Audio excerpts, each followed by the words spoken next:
Last night, the White Sox pressed on the base paths and instilled their running will on the Royals to earn their third straight victory. Tonight, James Shields tries to continue the trend and keep his former team at bay. Sox and Royals coming up.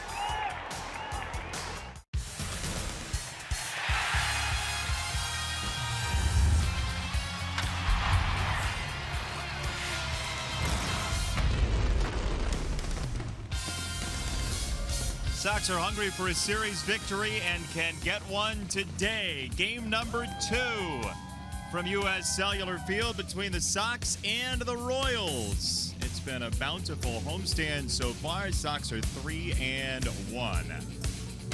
Thanks for joining us once again. Jason Benetti, Steve Stone along with you. Sox played small ball last night, sort of a Royal-esque performance offensively. It was a pleasure to see this team as aggressive as they were on the base paths last night, and maybe that's a portent of things to come because they were taking the extra base every chance they got. Eaton led off with a double. He moves to third on a ground ball to third, and then Melky drives him in for the first run. So things started to look pretty good, and then they took advantage of a lot of what the defense had to offer. The defense for Kansas City wasn't too good, and Tim Anderson, after stealing second, goes all the way to third, and he scores on an infield hit. So it's this type of aggressive baseball that Kansas City usually plays, but turnabout is fair play. And last night, the Sox turned it around and they ran at will.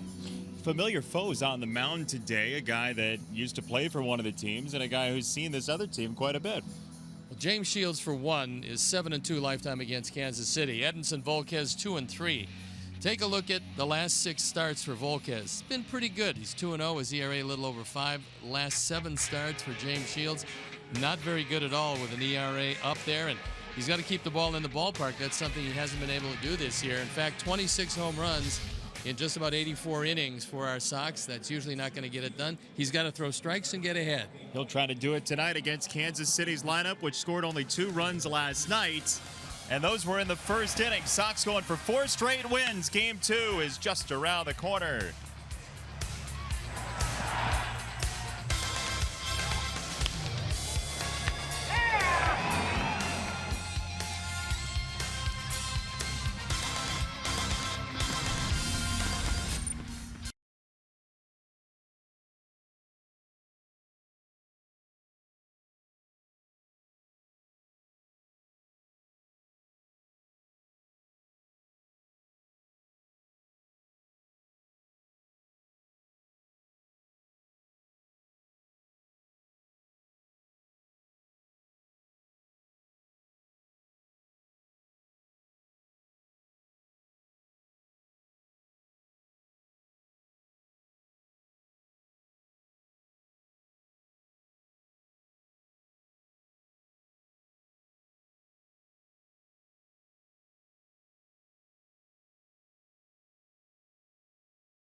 Chicago is brought to you in part by Toyota. Discover more in a Toyota. Visit buyatoyota.com or your local Toyota dealer today. Let's go places. Blue Cross and Blue Shield of Illinois. Through it all. Audi. Truth in engineering. And by Xfinity. Xfinity X1 will change the way you experience TV. Clouds are moving fast today. That kind of a day. Yeah, low 70s. Beautiful. Summer resort weather has come to Chicago, and with it has come a pretty decent homestand to this point, hoping to spoil the parade for Kansas City. And then the Indians come to town, and Sox are starting to play some pretty decent baseball. It's a nice thing to see. Trying to win 4 in a row for the second time this year. It would happen with a victory behind James Shields tonight. Starting lineup for the Royals at 4 over. It's presented by Kia, and it goes like this. Gerard Dyson is the leadoff hitter. Lorenzo Cain is out today. Merrifield, Hosmer, Morales had the 2-run single in the first inning last night. Then Perez and Alex Gordon. Orlando drops to 7 from 1 on the card. Escobar and Colon in today. Let's take a look at the Honda City defensive setup and how Robin is going to put him out there behind James Shields, Melky Cabrera, Adam Eaton, Abasil Garcia in the outfield. It's Todd Frazier, Tim Anderson, Tyler Saladino, Jose Abreu in the infield, with Omar Narvaez getting another shot behind the plate. And our Lexus pursuing perfection starting pitcher is James Shields. This is 29th start that's combined between San Diego and our Sox. The ERA way up there in areas not familiar to James Shields, but he's hoping to turn things around, as Don Cooper would love to see him get more aggressive, especially early in the count, which will help him set up that straight change. The umpires for the game tonight: Manny Gonzalez behind the plate, Jim Reynolds is at first, the crew chief Fieldon Culbreth is at second, and Clint Fagan is at third. So there's a look at James, and hopefully if he does get ahead, that'll set up that straight change. He believes he's gotten a little more movement by holding it a little different than he's held it most of his career, and hopefully that's the case. So Robin, liking what he saw at the ball club last night, has got him lined up again, and Lorenzo Cain is not in the lineup. That's usually a pretty big break if you're the opposition. Lorenzo Cain is a difference maker, but he's got a sore wrist. In fact, he's got a sprained wrist, and they don't know how much they're going to get from him the rest of the way. So Ned Yost is sitting there, and to his right, Dale Swaim, who is the hitting coach of this ball club. And Kansas City realizes that if they don't make it happen now, they might as well say farewell to this season in their pursuit of the wild card. They know they're not going to catch the Indians for the division title. Well, there's a stack of teams at the top of that wild card race. And Toronto earlier today got a win over the Red Sox. So the Jays are 1 game back in the AL East. The Yankees have won already today. That would be a team the Royals have to leap as well. So it would behoove Kansas City to get on the winning track very quickly here. James Shields' first pitch tonight is popped up, foul ground at 6-11. And it's strike number 1. Dyson was supposed to make this team as the everyday center fielder out of spring training, but it didn't work out that well for him. And so what he's done now is try to change his batting style, in that he's always had great speed. You see him choking up on the bat quite a bit. He feels you get better control. You can hit more ground balls that way. And for him, normally when he hits it in the air, he's doing you a favor. Reason that is he's stolen 26 bags as a bit part player essentially this year. And when he gets on, he's disruptive, but getting him on is the key. He's top 10 in baseball in stolen bases.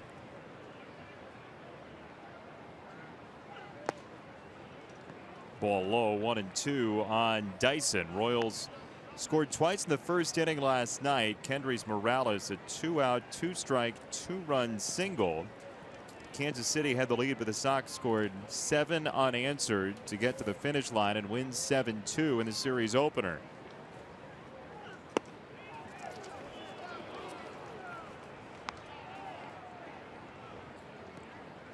With James Shields, a lot of folks have said, well, maybe it's that the velocity is down, and certainly as compared to his heyday with Tampa and the Royals, the velocity is down. The average fastball this year has been roughly 90 miles an hour. It was around 92 in those wheelhouse seasons with Tampa and Kansas City. But when he started his career, 08, 09, those first couple of seasons with the then Rays, he was right around an average of 90 miles an hour on the fastball as well.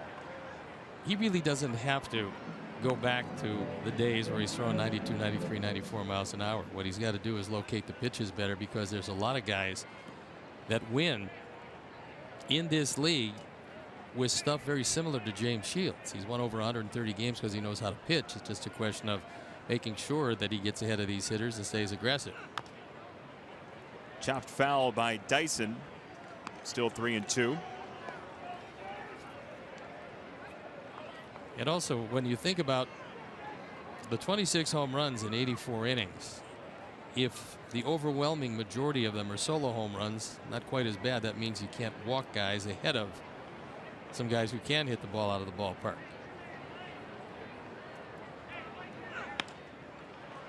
Dyson floats it to left, and it bounces in front of Melky Cabrera. Dangerous speed is on for the Royals. Told you about the wild card standings in the American League. The Royals are 4 back. Jays are the leaders right now, up 1.5. Orioles and Tigers are playing today, so that doesn't help any of those teams behind. Somebody's going to win there. They're in a delay.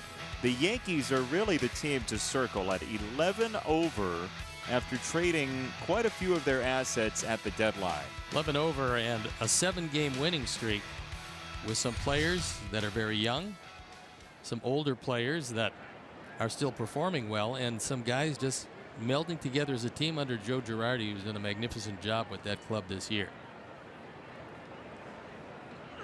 Essentially, he's managed 2 separate Yankees clubs. The first one he was managing was a very old team that really didn't live up to what they were thought of, and then all of a sudden, when they moved everybody away, including that lockdown bullpen, things have been better for them.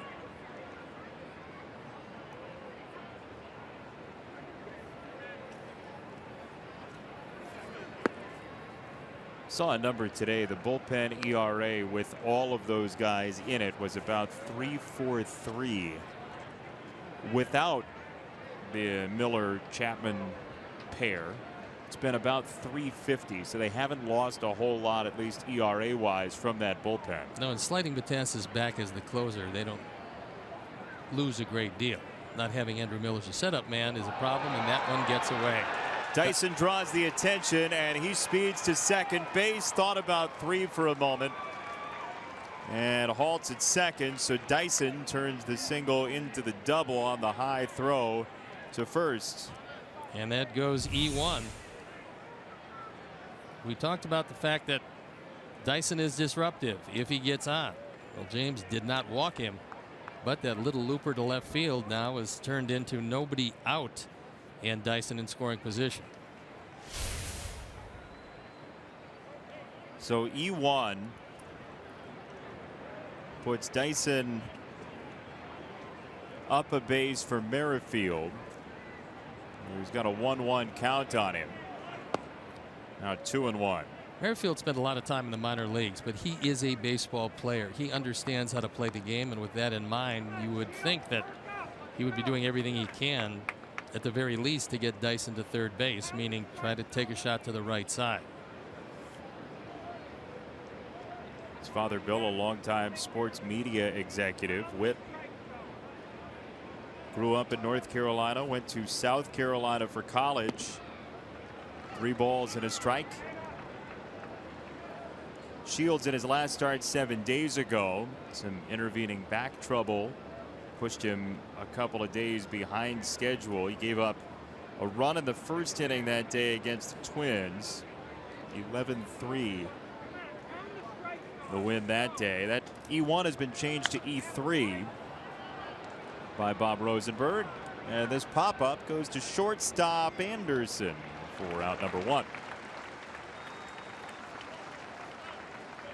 I think that was a wise change by Bob Rosenberg, only in that it was little overhead high.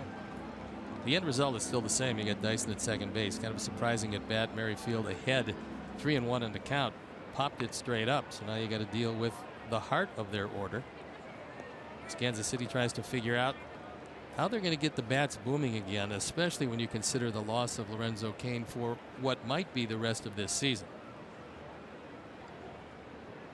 Cain last night was on 4 times,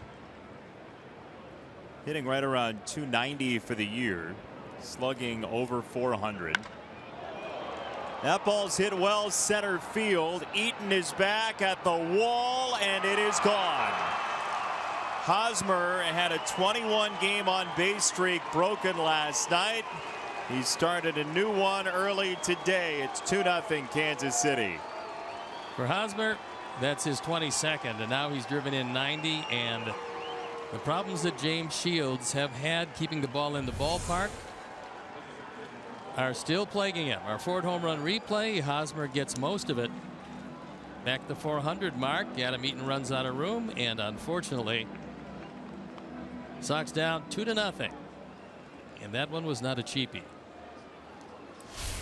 Eaton was optimistic that it was going to stay in. Hosmer didn't know, it looked like, off the bat. And it goes as Morales takes ball number 1. Kendrys Morales is going to be a free agent, and Kansas City has to decide if they're going to bring him back. It's a lot of production in the middle of the order. It really is, and plus you have yourself a switch hitter. But the question is, when you're looking at $17 million a year for a designated hitter who quite obviously is not going to get a whole lot faster, but is a pretty good run producer, that's still a whole lot of money. And for Kansas City, they probably felt, well, the guy's pretty good, but can I find somebody else a little cheaper anyway to do the same or a similar type of job? Don't forget they got rid of Billy Butler, who was making a lot less, but same type of player. Who seemed to be well liked in that clubhouse, Billy Butler. And Kansas City last year spent a long time waiting for finally deciding on Morales. 3-2 on Morales. Team leader with 26 home runs this year. As the Royals have 2 in the inning, and there's Salvador Perez, who missed the game yesterday because of a bruised wrist. Morales last year drove in 106, so as a late acquisition to be their designated hitter turned out to be just a wonderful deal. Off the plate, ball 4. It's a 1-out walk for Morales.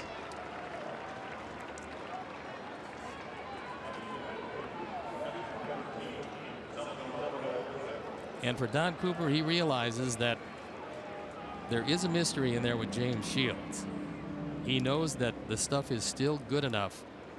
The question being, will he throw strikes consistently so that that straight change really becomes a factor, as it was when he was awfully good for a lot of years? Yeah, we've seen a couple Royals hitters lay off of it already tonight in positive counts for them as Perez takes ball number 1. Perez is really the heart and soul of this ball club. He's been a leader since he first came into the organization as a very young man, and nothing has changed. 2-0. They just had a bobblehead doll for him, a Salvador Perez Salvi splash doll that they gave away. Yeah, the one thing it wasn't doing, it wasn't walking, though.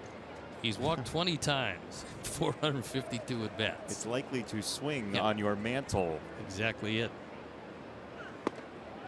He takes a strike.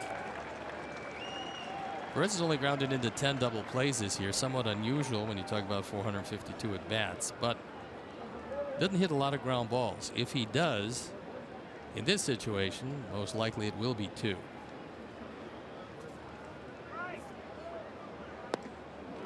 Big rip, 2-2. That was a good straight change, had him well out in front of it. You're taking advantage of a guy you know is very aggressive. He's top 2 in baseball in terms of the percentage of pitches out of the zone he swings at. He's not of the walking Perez's, but the swinging Perez's.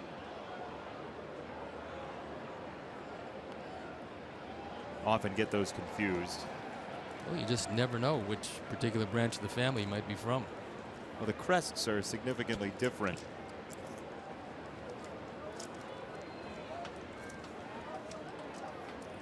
Time called. 2 in the inning. Hosmer a 2-run homer after Dyson flicked a single to left to lead the game off.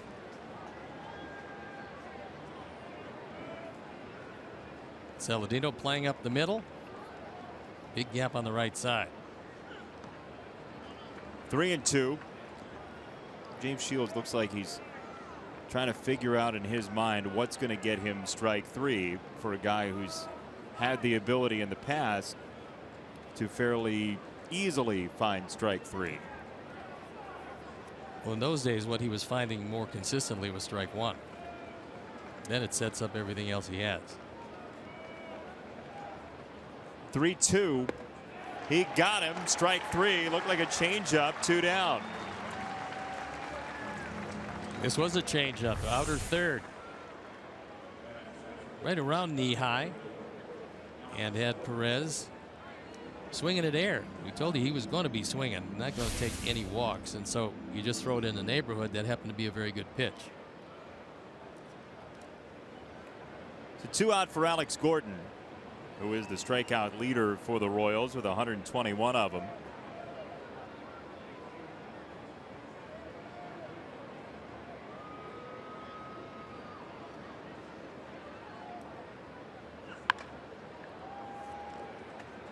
And the one thing we do know is that with Gordon out a good portion of this year with a broken wrist, it's very difficult if any top of the line hitter has a sprained wrist, a broken wrist, anything that affects your hands in trying to swing the bat. And Gordon still is not back to 100% of what he will be next year. And now our very first meeting at the mound between catcher and pitcher. Let's count tonight. Okay, we will officially count that as 1. That's 1. Can't see it at home, but Steve is keeping count in his scorebook. Figure what, about 15 seconds on average, 20 seconds on average, a meeting at the mound? Pitcher and catcher, that is? Depending on how quick the catcher is. It's never about the pitcher's speed? No. Walking to the lip of the mound? More times than not, the catcher going out there has got something to tell him, as opposed to the pitcher having something to tell him during the course of an at-bat.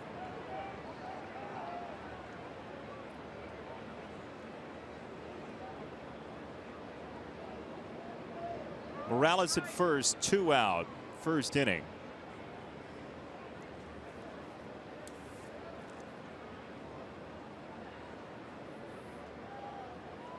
One thing you have to realize is Morales is not running. He's never running.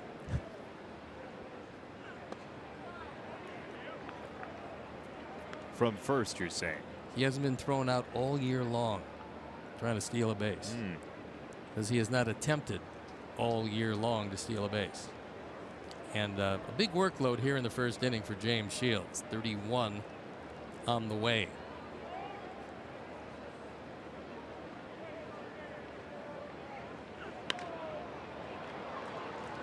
Left field side, Melky. For round number 3. Royals get 2 though. Eric Hosmer a 2-run homer, and the Sox will have to take aim at Edinson Volquez to get back in it.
This 9, Eaton, Anderson, Cabrera, Abreu, Morneau, and Frazier. Avi Garcia, 4 driven in his last 5. Then Narvaez and Saladino. If you wrote it in last night, keep it there. And the Honda City defense and how they'll line up behind Edinson Volquez. It's Gordon Dyson and Orlando in the outfield with Colon, Escobar, Merrifield, and Hosmer in the infield. Salvador Perez back behind the plate, and our Lexus Pursuing Perfection starting pitcher is Edinson Volquez. He's 10-10 this year, his ERA up there. He's got a good straight change. He has a curveball, doesn't really throw a slider, and is working on a 2-seam fastball with movement to run in to the right-hand hitters. Or in that case, away from the left-hand hitters. Depending on who's standing there, you're right. 1-0 on Eaton from the 33-year-old Volquez. And Eaton slashes this to right center field up the alleyway. It gets by Dyson enough for Adam Eaton to traipse into second base with a leadoff double. We've seen that before. Recently. Just last night. Adam Eaton putting together a pretty nice stretch. And when he gets on, he has a tendency to score. This is a high fastball, drives into the gap. Dyson gets to it, but no thought of a play at second base, and so a job to do for Tim Anderson as he looks down at Joe McEwing and also looks at Christian Colon at third to see where he's setting up. Colon's even with the bag. You said it last night, you're looking for Anderson to at least, if you're going to hit the ball on the ground, go the opposite way with it. Last night it took a really heads-up base running play by Eaton as Tim grounded to Cuthbert at the time. And after the throw, Eaton took third base. But you're looking for more of an effort to get the ball to the right side, and he tried on the first pitch. Bunt shown, ball taken, 1-1. Well, with the Sox aggressiveness last night, we did not see any of the bunting game. It was simply using the speed you have to go from station to station. Also very heads-up baseball and taking what, in this case, the Royals gave, which is many times not paying a great deal of attention on guys taking an extra base, not stopping some of the base stealers as they took their lead off. That's usually the type of play that Kansas City exhibits. But the team looks a whole lot better when it's much more aggressive.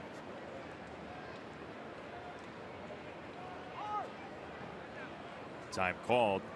Eaton and Anderson together at the top of the card. They've been together for a couple of months now, and they've shuttled back and forth 1-2. Anderson started his career hitting lower in the lineup card, then very quickly was a top 2 hitter for the Sox. As Anderson did go around. Eaton stays at second and strike 3, so 1 away.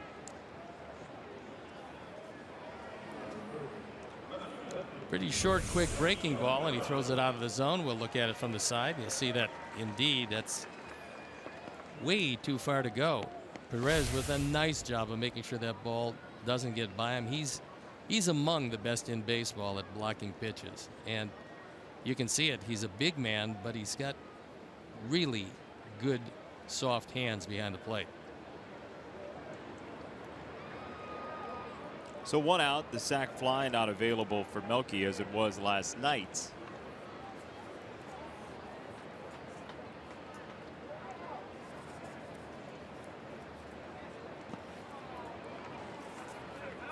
Melky has not been easy to get to swing and miss this year. He's been top 15 in baseball in terms of swing and miss percentage. Good numbers career-wise for Melky against Edinson Volquez.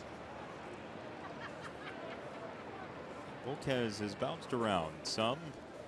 Came up through the Rangers organization, was actually John Danks' roommate coming up through Texas. And Cincinnati, where he had an all-star season in 08.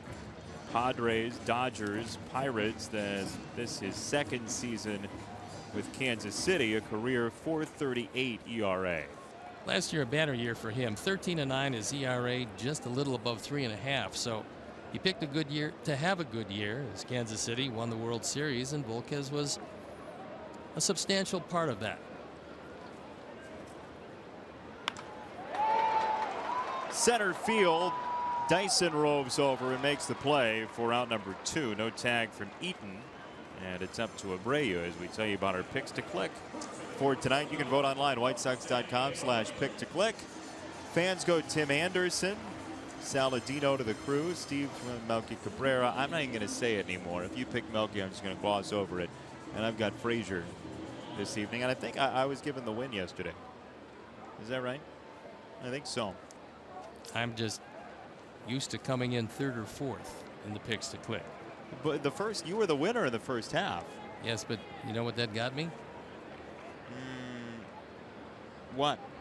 Nothing to this point. I'm waiting for the trophy. Oh, okay. Okay. Yeah, it's currently being shined. So Abreu, who's rapping on the door of 300. Trying to get to 100 runs driven in, and there's one sitting out there at second base. Outfield is deep enough where they're not going to be much of a play if Jose comes up with a base hit. Abreu, if he were to have 7 more homers and 11 more driven in to get to that 100 spot you're talking about, he and Albert Pujols would be the only players in Major League history to have 30+ homers and 100+ RBIs in each of their first 3 seasons. Well, they're the only 2 who've done it in their first 2.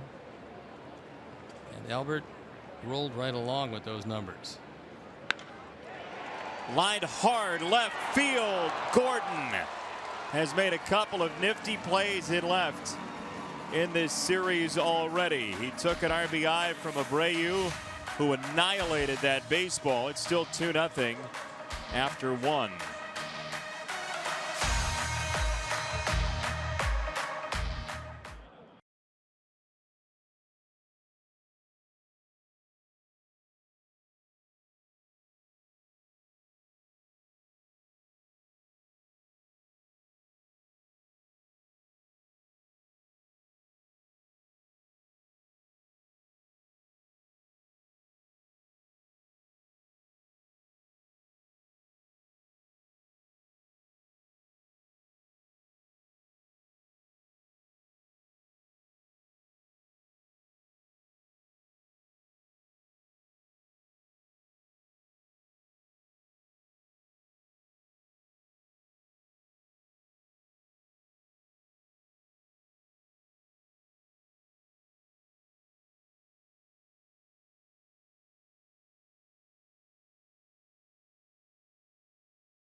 CSNChicago.com, presented by The Great Escape. Pools, patio furniture, hot tubs, and more. Escape your everyday. Shop The Great Escape. Haven't seen Dan Hayes this weekend. I think he's avoiding us. I believe that he has the weekend off. Really? I think. Maybe not. We'll investigate. Orlando first, then Escobar and Colon. Against James Shields, who gave up a 2-run homer in the first and gets a swing and a miss from Orlando here in the second. Royals 72-68. With Toronto's win, you saw the wild card standings earlier. Royals are 5 back of the Blue Jays in the loss column as Saladino gets in position and throws out the speedy Orlando for out number 1. We showed you last night the upcoming schedule for Kansas City as well, with 5 remaining after tonight with the Sox. Some games against Cleveland. Oakland is in the picture as well for the Royals. and not a whole lot of controlling of their own destiny against the wild card opposition, however. At this point, what Kansas City is trying to do, and because they've had 2 wonderfully successful years, they know how to do it. The question is, will they be able to do it with some of the injuries they've had and some of the down years they're having from guys they thought would perform a bit better? Moustakas out for the year. Mike Moustakas, after that collision here in this ballpark with Gordon. The bullpen has had some injury troubles.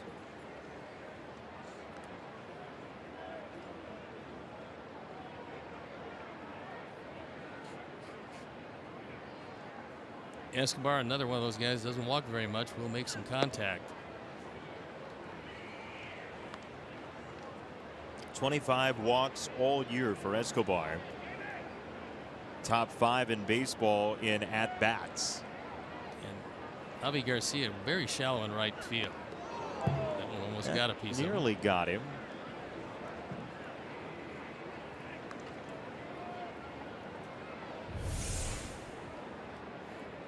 Omar wanted it inside, and James got it way inside.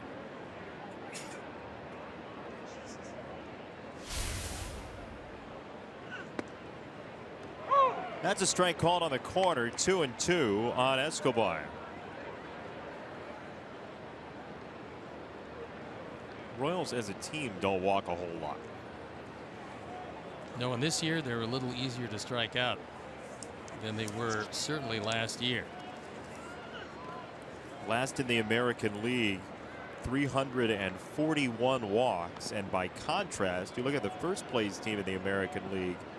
The Blue Jays entering today had 526 walks. That's 180 more than Kansas City.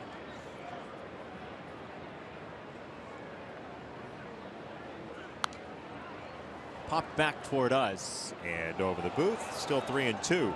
That looked like a cutter, and James got it up a little higher than he would like. So Colon in the on-deck circle, waiting patiently for his at-bat. Getting his opportunity to play tonight. Last night it was Cuthbert who started at third base. That's ball 4, a rare walk for Alcides Escobar. And he is on. And then we wonder whether you've ever wondered what it's like to work for a professional sports organization. Steve, join us for Behind the Scenes with the Sox networking event on Tuesday, September 13th. You coming? Wouldn't miss it for the world. It's at U.S. Cellular Field. It's brought to you by White Sox Charities Young Professionals Council. Tickets include a networking panel, a game ticket, as well as food and beverages. WhiteSox.com/networking for more details. You're a young professional. Well, that might be somewhat debated in many areas on both sides of the equation. Oh, I don't know about that.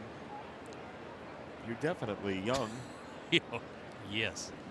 In the meantime, you got to keep your eye on Escobar. 16 stolen bases in 20 attempts. Not much of a lead now, though. He holds, and Colon is down another strike. 0-2. Christian Colon, 10 for 22 career against the Sox. As here you see the numbers on Escobar.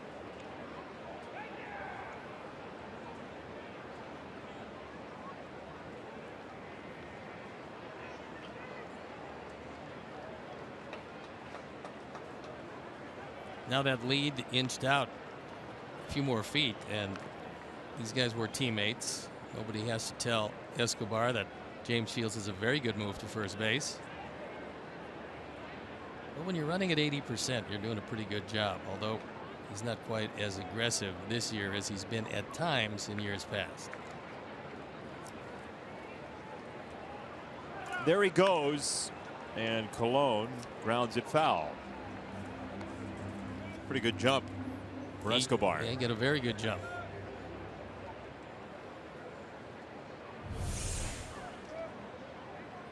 You see, he got at one step actually moving lead, which is something that's a no-no for pitchers as far as base stealers are concerned. You got to make sure that they're stationary. Take away any advantage that they might have.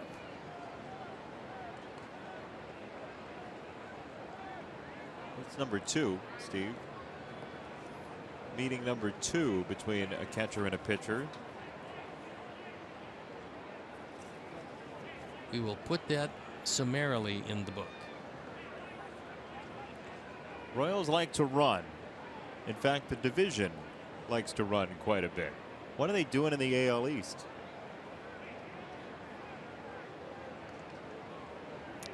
They're waiting to slug the ball out of the park. And they're doing a pretty decent job of it this year.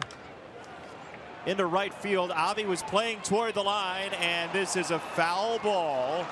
Foul. Escobar has to go back.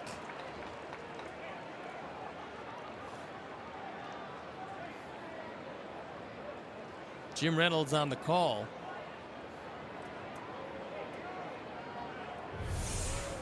This one slicing away from Avi. And well, I think that Colon thought it was a base hit. Looked like it might have missed by an inch. You're not going to get clear and convincing evidence from that angle. If that's the angle they've got in New York, there's no way to overturn the call that was made. That's for sure. No, and Ned Yost is not going to even question it.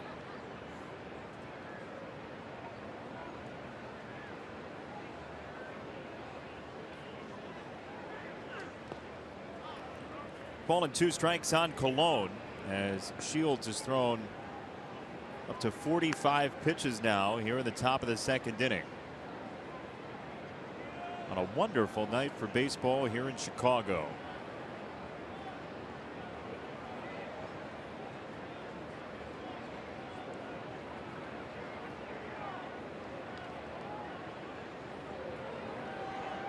He's going to try a cutter on the inside corner. It's down. There's not a whole lot of pitchers that will do that. James Shields, certainly in his glory days, was able to cut it either inside or outside to the right-hand hitters. That time he tried it. Ball went out of the zone low. There you see the Toyota pitch tracks and how he's trying to work Colon. Got him downstairs, swinging. 2nd strikeout for Shields.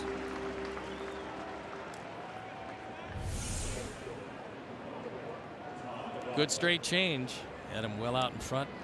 Now you got a situation that's ideal for base stealing, at least an attempt, because if you gun down Escobar, you're leading off the next inning with Dyson, which is something you don't mind doing. So this would be the time when you would expect Escobar to be running somewhere early in the count.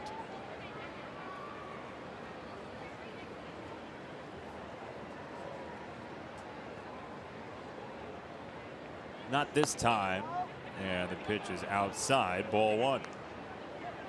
Mielke in fairly shallow and left, over toward the line. The gap is in left center field. The Royals were very willing to run last night. They stole 3 bases in the first 4 innings of last night's game.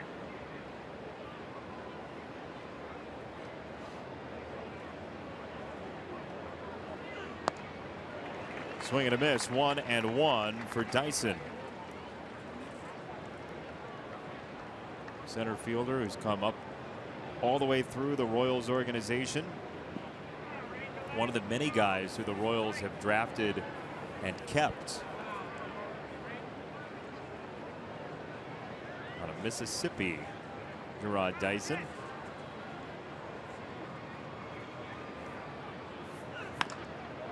On the ground, right side, Saladino whirling for out number 3.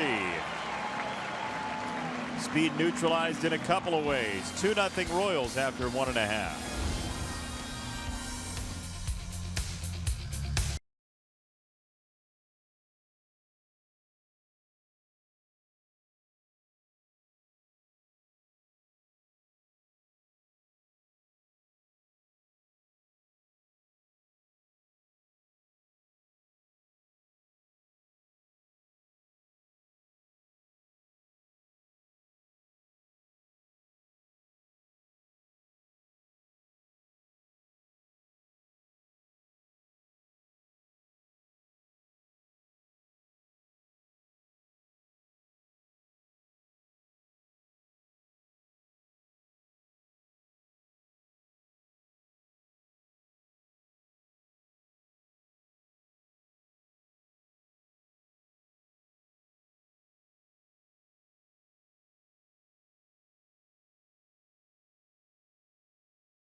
later in the game, brought to you by Miller Lite.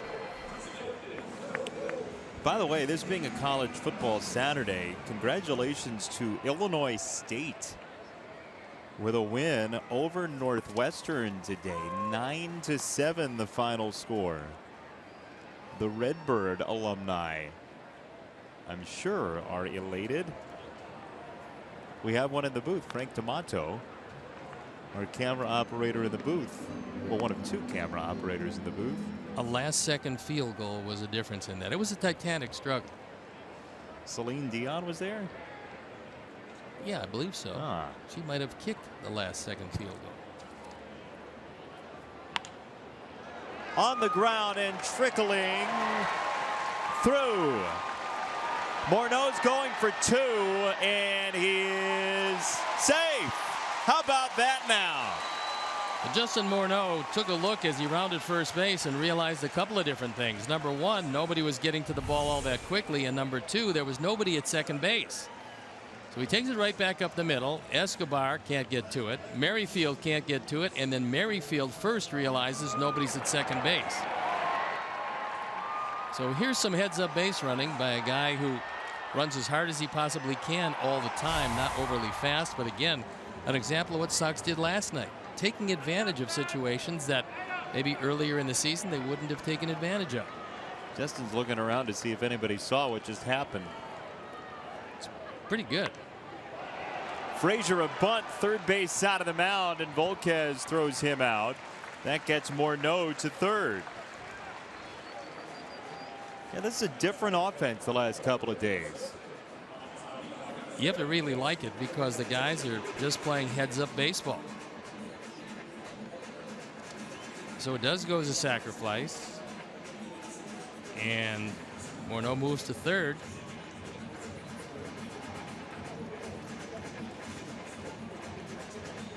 Giving Avi Garcia a chance to drive in the run with a productive out. Nice article today in the Sun-Times about Justin Morneau and how he made his decision to come back to rehab from off-season surgery and then to sign a White Sox contract, saying he's not thinking ahead all that far on whether he wants to exercise his free agency and play again. He said that'll come to him. It's just not anything that he does on a game-to-game basis. He's making his 40th start at DH this year for the Sox after coming back after the All-Star break. And you have to believe, with 18 extra base hits to his name now, it's drawn the attention of Major League Baseball clubs. Well, the thing with Justin, and this is always the case, back to his days with Minnesota and later as the National League batting champion with the Colorado Rockies, he's not one of the most vocal guys. He's quiet, but he's always been a leader, and he's always there to help any of the younger players who want the help that he can give you, and he's been a very accomplished hitter.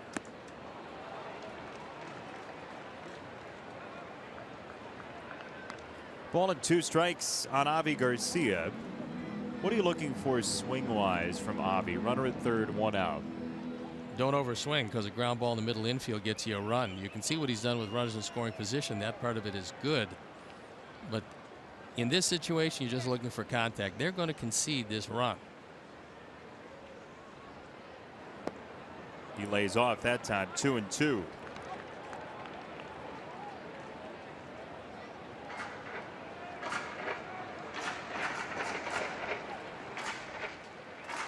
Dyson has a very good arm in center field. Gordon a very good arm in left. Orlando, not bad. Not a bad arm in right, but not the normal right fielder's overpowering arm. Fisted towards second, and Merrifield has out number 2.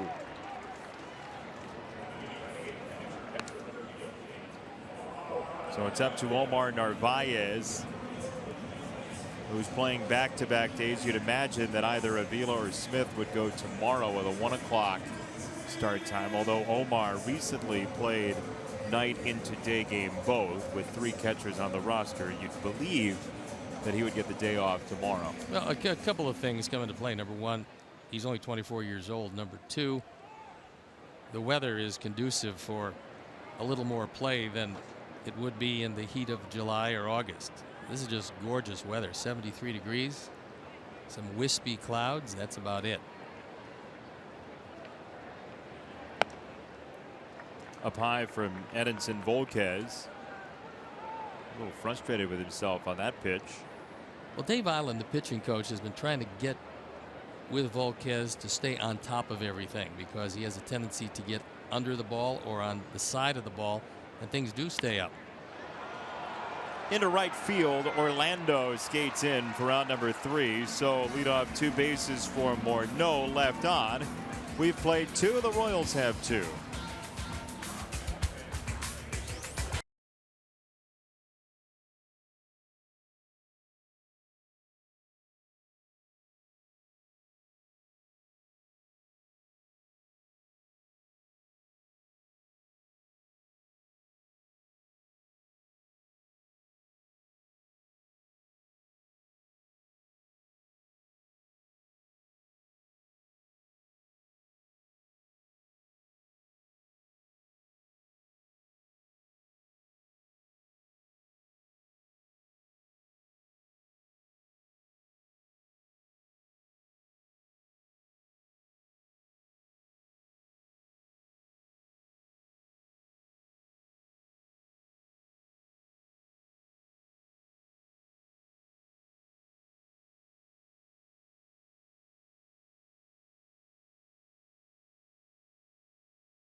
Mobile, and we'll take a look at Kansas City from August 6th through the 29th. They were close to unbeatable, 18-4. The batting average was up, the runs per game actually not as good as it has been since August 30th. However, since August 30th, they're just 3-6. They're picking a bad time to get cold, and record of 1-run games diametrically opposed. 5-0, 0-5.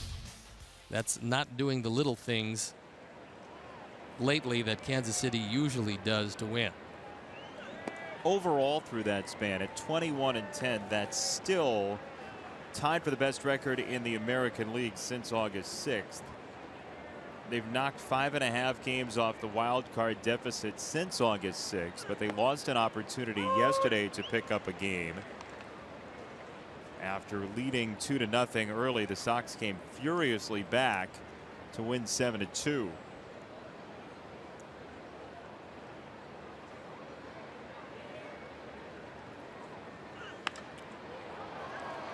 Poke to right. Garcia back at the warning track. Avi's there for round number 1. Even in a year that has not been the best of years, you learn something about a lot of your young players when they get the opportunity. One is Merrifield. Since he's gotten the opportunity, although they had to send him back down to the minor leagues, they realize that he can play. And Avi making the catch a couple feet shy of the wall. And they also learned about Cheslor Cuthbert. Because Moustakas went down, Cuthbert took over just about every day at third base. Defensively, he is the equal, and some say maybe a touch better than Moustakas. Doesn't have that kind of power, but next year it will be a decision to make what to do with both of them. And it's a good decision when you have multiple talented players at same position. Well, the convergence of Merrifield and Moustakas is that Merrifield this year hit a home run in back-to-back games to start his career in the majors. He was the first Royal to do that since Mike Moustakas back in 2011, as Shields runs the count to 3-0 on Hosmer, who homered first time, and that looks like a very tasty meal. I like the scan of the cone before you dive back in, as though one side of it's better tasting than the other. Well, there is a much more acceptable entrance point. There is. Yeah. See, so where would that Well, he's be? looking at it there, and that time he chose the lower left corner. So you're saying the southwest corner of your ice cream cone tastes best? Ball for third walk for the Royals so far tonight. Just a postcard night in Chicago. Those clouds look like mountains beyond the center field wall. It's the only thing we're missing in our skyline is a mountain range. Like Coors Field. Yeah. Why don't we rent some? It's a grand idea. Morales, who walked his first time up, takes ball number 1. Hosmer will run on occasion, although not all that often. 5 steals, been thrown out 3 times.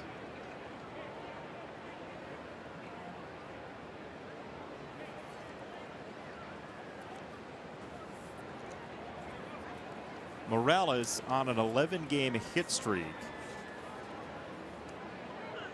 That's 4 off the best currently in Major League Baseball. Freddie Freeman, who had a rough April, has become the player the Braves needed him to be this year, being short in the talent department and in rebuilding mode.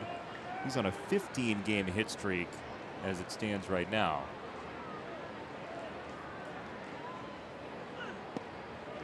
The off-speed stuff today for Shields has been effective. 1 and 2. From the left side, Morales is a dead pull hitter. With that in mind, you've got 3 on the right side of the infield, but nobody back on the grass.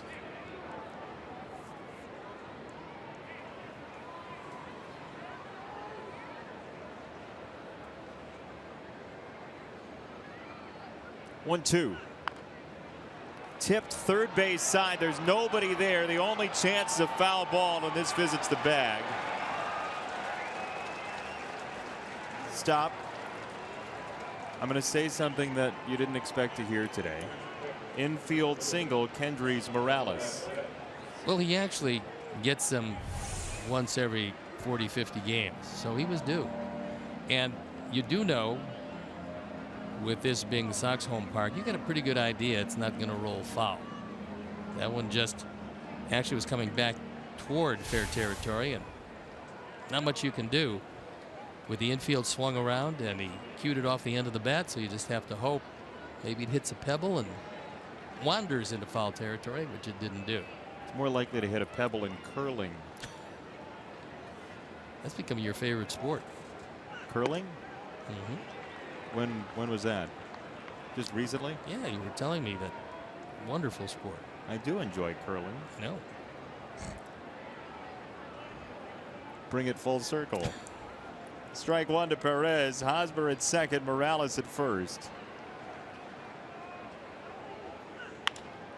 On the ground at third. Frazier starts it. Saladino turns it. It ends with Abreu, and so does the rally for the Royals. 5-4 to 3 to end the top of the third.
We'll have all the action starting at 7 p.m. right here on CSN, and another auspicious occasion, Bark at the Park, Tuesday night. We're going to set the record. We are absolutely going to set the record for most dogs at a sporting event.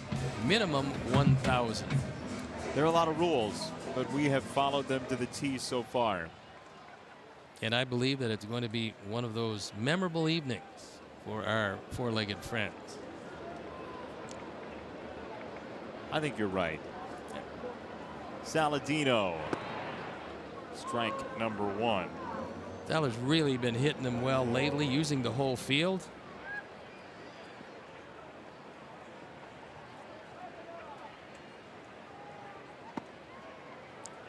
Ball and a strike. To be clear, by the way, if folks are coming to the game to set the record for Bark at the Park, bring a dog with you. Yeah, but you have to fill out an application Yeah. beforehand, and it's at capacity currently, so those applications are not available. But if you are already registered and are bringing a dog, there's going to be a clock on the scoreboard, a countdown clock, and your dog has to be in its seating area for it to count in the grand total. For the Guinness record adjudicator to count your dog, it's got to be in the seating area while the countdown clock is going from 10 to 0. Small price to pay for a record. Grounded to third. Cologne can't handle it. Now he recovers, and it's too late. This is a difficult play because if you wait back, you have no chance. The only thing you can do is come in and try to smother it, and in the case of Cologne, he tried to smother it with a backhand. Not an easy play, and hopefully that will be a base hit. And it is not, even though it's a backhand long hop with very little chance on a do or die play. It goes E5. 1 on, nobody out. They can't take the base away from Saladino. He'll get that. And a check over there. What I want to know on that record, by the way, that we were talking about is, how do you know that you haven't counted a dog twice? Paw prints. Is a dog paw print like a human paw print? Fingerprint? No. It's not. It's so every thicker. fingerprint's different. Every Yeah. paw print is not different? No, of course it is. Just not like a fingerprint. It's much bigger. Thank you for that tour of the brain. 1-0. He's in there for a strike. 1-1 for Adam Eaton. 25 runs scored his last 24 games for Eaton, including a couple yesterday. Tyler Saladino did steal a base in the third inning in last night's game. Also had 3 hits and a couple driven in.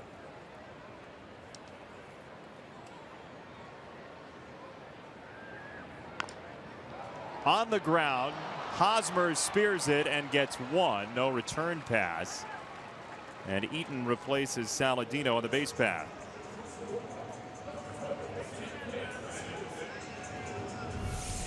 Wisely, Escobar doesn't try to make the return throw to first base because it's going to be the most difficult of all double plays, which is the 3-6-1.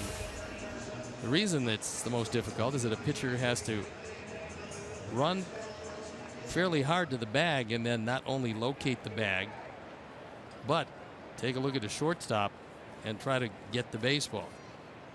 Not easy to do. 3-6-3 is much easier than 3-6-1. We were talking about that type of play in the context of Tim Anderson last night, in Tim learning over the course of time when to make that throw, when not to make that throw. And because this is his first year, he will learn that. He's been a quick study in just about everything, so I have no reason to believe he won't be a quick study as far as not trying to make each and every play every time.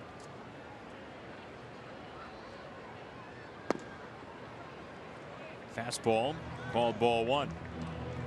That was a close pitch. There's a story, I think it was published a couple of days ago, by the folks at the Hardball Times about the way the strike zone has changed even over the past year, that umpires on average over the last year and the couple years prior to that have been calling higher and higher strikes. The strike zone has, according to this data, moved up over the past few years. Only in the fact that they're finally calling a high strike a strike. And that's a base hit. Now Bob Rosenberg has changed his mind, which is a good thing because that was a hit. So Tyler will keep that batting average rising with the base hit. No E5.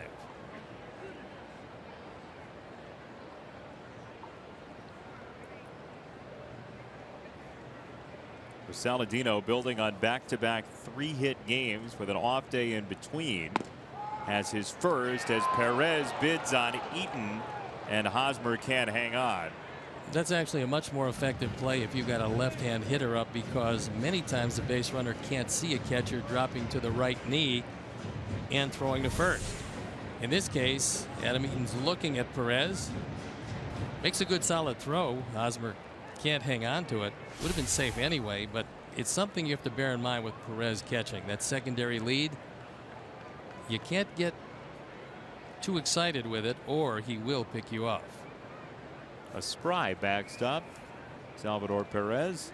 There goes Eaton, whether in spite or by choice in the first place, and the foul ball from Anderson sends him back 2-2.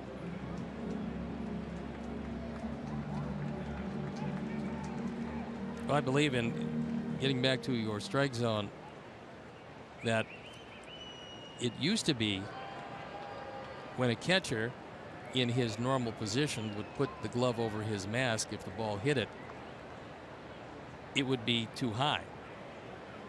And that actually is a little above the belt. So now they're expanding it back to what the strike zone should be. 3-2 on Anderson. Well, pitchers adjust very quickly. Sure, right? They're going to adjust to whatever's being called, it's even on a a given night. Incentive package. And so what it seems as though is happening is pitchers are leaving the ball maybe a little bit more up with that higher strike getting called. 3-2, 1 out. Eaton at first. He is off again. Anderson hits the vacated spot, and there goes Adam Eaton. Socks first and third him beautifully. And boy, this offense has shape-shifted just in the last 24 hours. A good job by Tim Anderson. He knows he's got to make some contact. So this time on a straight change, it's almost an inside-out swing, a straight change, an inside pitch through the vacated right side. Adam Eaton, credit him with picking up the baseball right away and realizing he's going to coast into third base, so a chance to break through against Volquez. Now the question is, do you play with Tim Anderson over at first now? Do you send him and put the wheels in motion again? Not early in the count. Melky takes ball one. Now, if you want to send him here, you're pretty much assured you're not going to run into a pitch out. But the last 8 games, Melky's been hitting them well, driving in 9 with 3 doubles and a homer.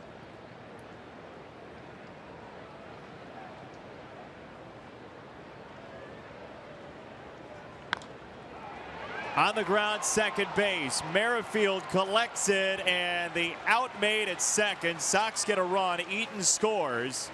It's 2-1 as Melky picks up an RBI. Merrifield robbed him of a base hit. This is a good play to his left. He's thinking about 2 when he gets his throw off, but slow developing play, no chance at all as Escobar comes across.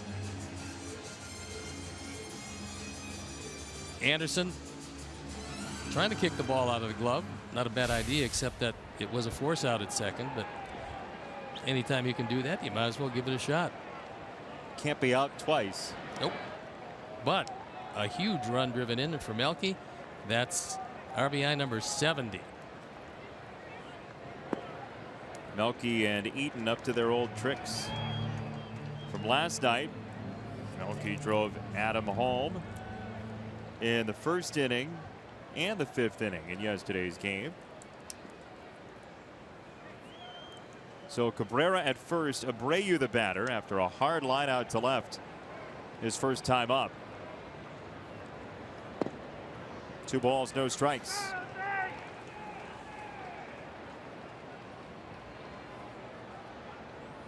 Volquez a little frustrated with his lack of ability to locate either of the first 2 pitches. He missed by a wide margin both times.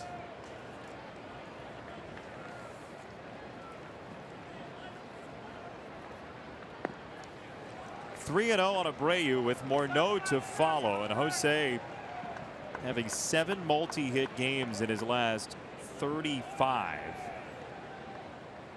And the last 11 hitting .440. 5 and 16 on the power numbers, and he's got the 3-0 green light. Volquez decides to lay one in.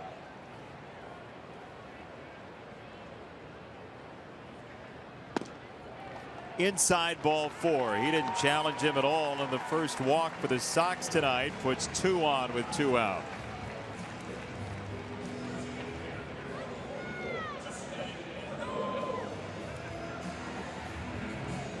Ned Yost certainly has enough guys in the bullpen, but he would rather not have to go there early tonight. The Sox building a rally in this 3rd inning.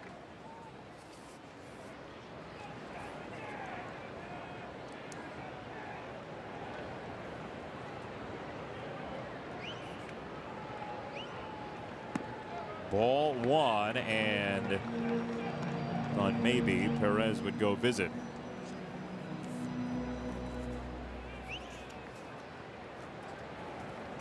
Abreu walked on 4.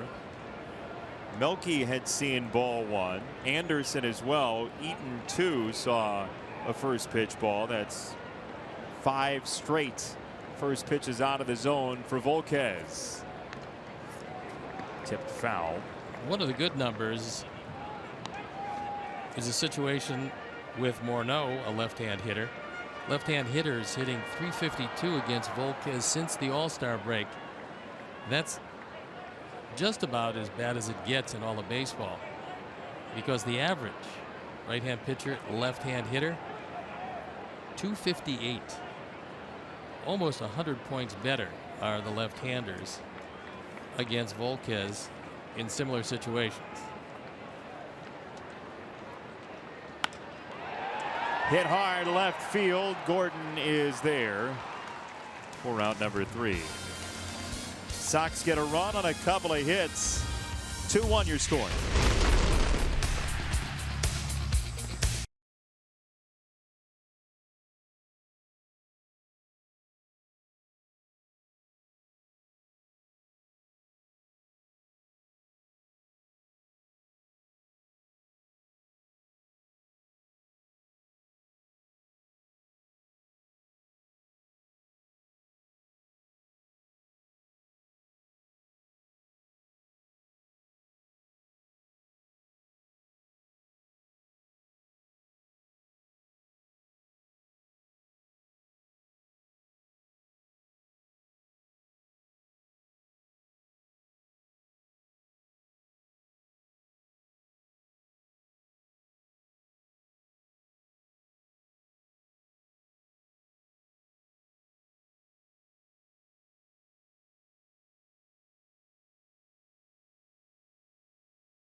Sox math. Avi Garcia's jersey number minus Todd Frazier's jersey number times Tim Anderson's jersey number plus Omar Narvaez's jersey number. Have at it. Hashtag Sox math. First correct answer wins a prize off the prize shelf.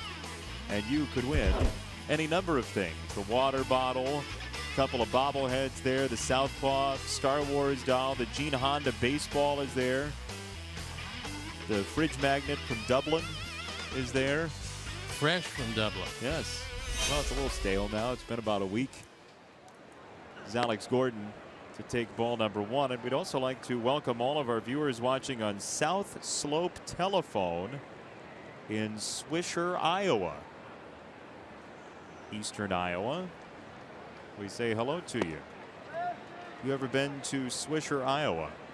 No, but I had a catcher named Swisher. You did? Yes. Steve? Steve, whose son Nick was much more talented than Steve. 2-0. That ball is massacred. Gordon goes deep. 15th home run. Just his 33rd run batted in. But it does give the Royals a 2-run lead once again. That was a blast. Alex Gordon hits the daylights out of it. It's a high fastball, our 4th home run replay, and it's the question being, how far would it fly? Dave Rust tells us it's 410 feet.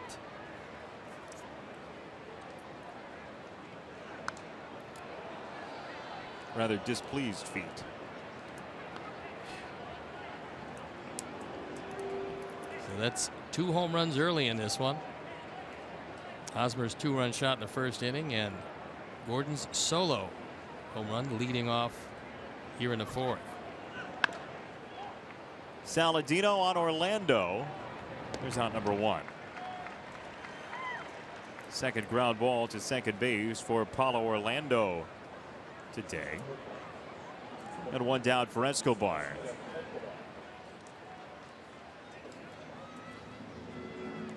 Don Cooper can only watch.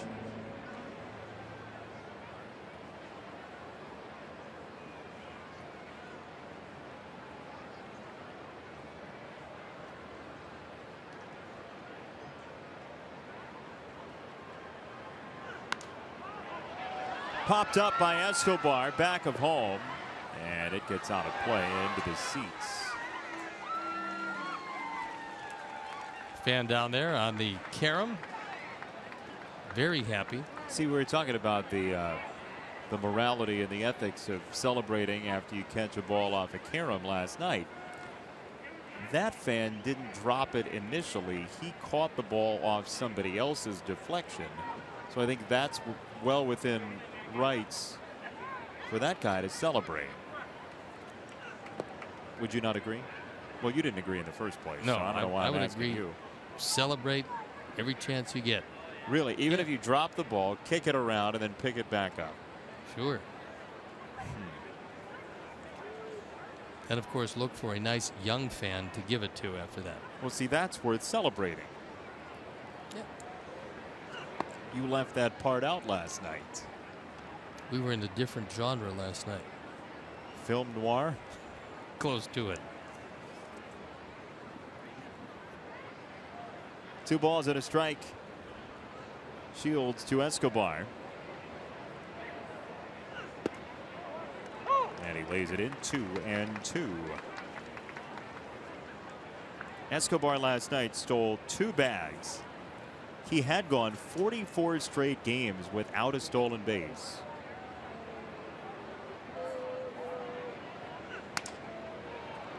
Flare to second. Saladino is on it for out number 2.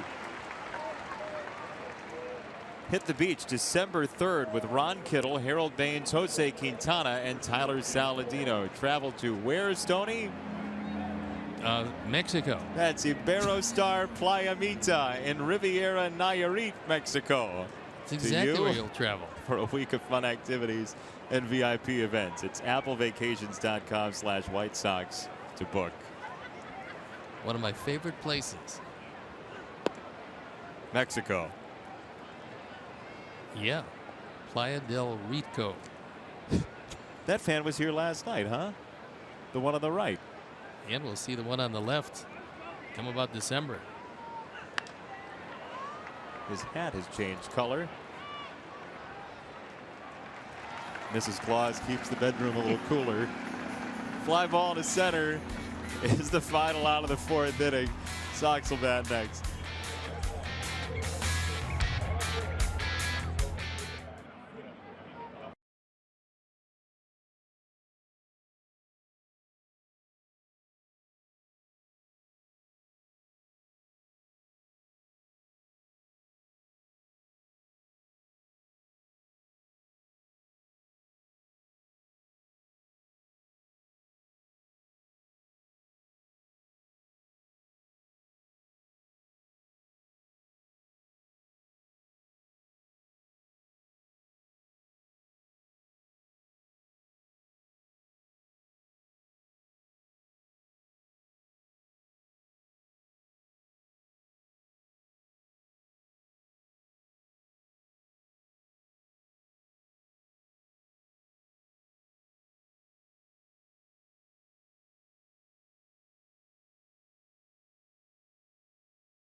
Sox checking an official White Sox MasterCard debit card only available at your local Wintrust Community Bank.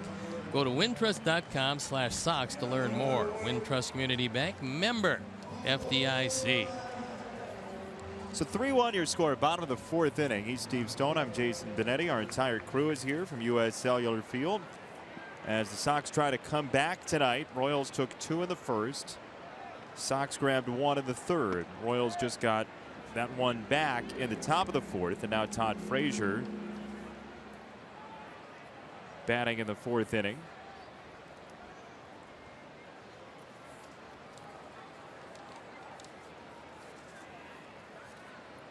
Mentioned that there's been some college football action going on today. Todd's alma mater, Rutgers, not a football powerhouse, but did get a win over Howard today.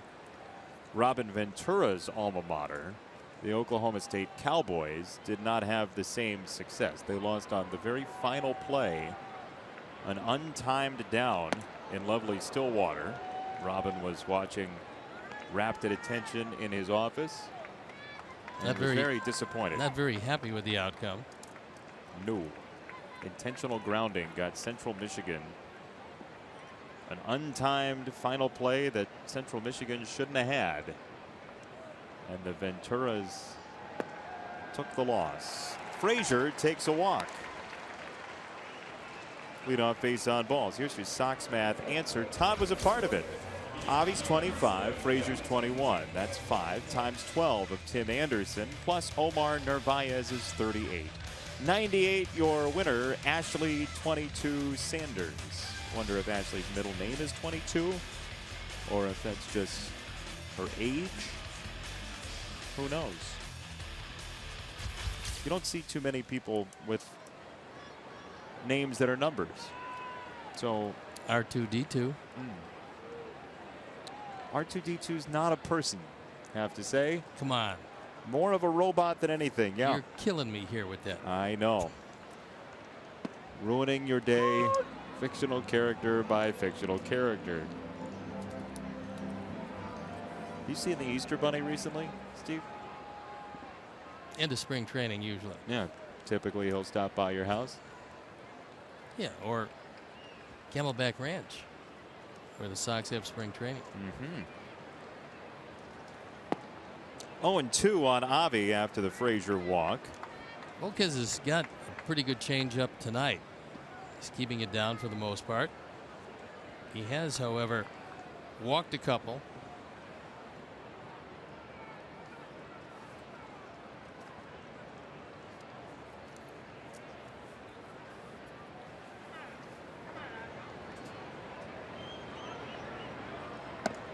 It's up high. Perez to first again. Safe. Back-to-back innings. He's thrown behind a runner at first. Well, this is a design play because he's up 0-2 and he gives a sign. He wants a fastball up out of the strike zone to make sure that there's no contact, and maybe you can pick up an out at first base. But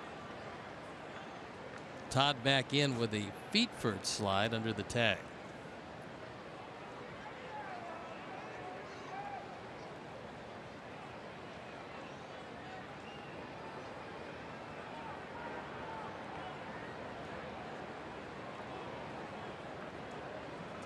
One-two into right field. That's a hit. Frazier turns second. Avi's on his way to second base, and that was not a great decision at all.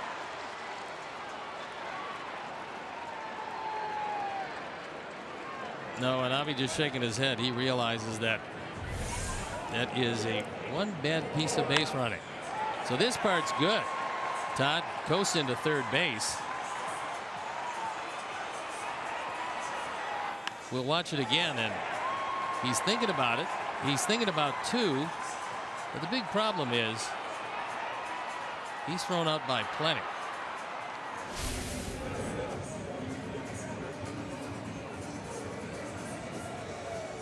So, one out runner at third, and Narvaez is the batter. Sox had a big inning, possibly bubbling there. And it's up to Omar to keep the train rolling after a slight derailment. They're back on the right side, so if Omar can pull a ground ball, he's going to narrow the gap to one run.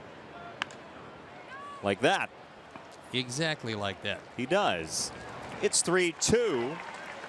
Frazier scores after a leadoff walk. Fifth run driven in by Omar. And he got the pitch he wanted. He got a pitch down, something he could hook to the right side, and a very appreciative dugout. Good situational hitting by a very young catcher. It's a free RBI if you can put the ball on the ground, and he did. Yeah, with a long way to go in this one. They want to stay out of the big inning. At the line, Cologne. And the inning's over. Sox get a run, a walk, a hit, an RBI ground out. 3-2 after 4.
only.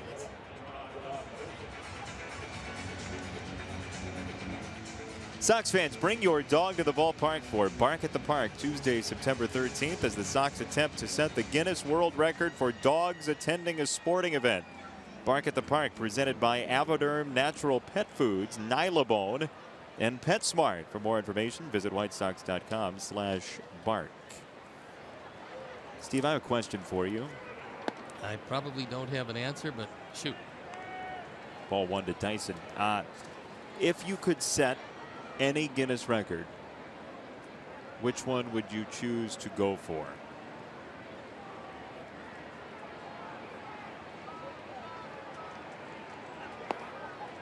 It would be very easy at this point to figure out which one I would like to participate in, which was the most consecutive World Series title that any broadcaster has ever broadcast.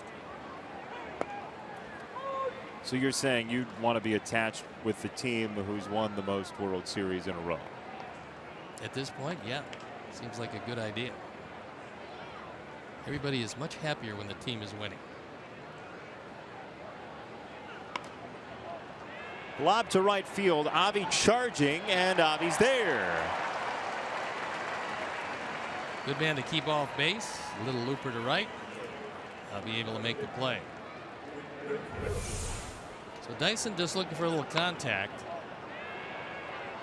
Tries to drop it in front of Avi and wasn't able to do so.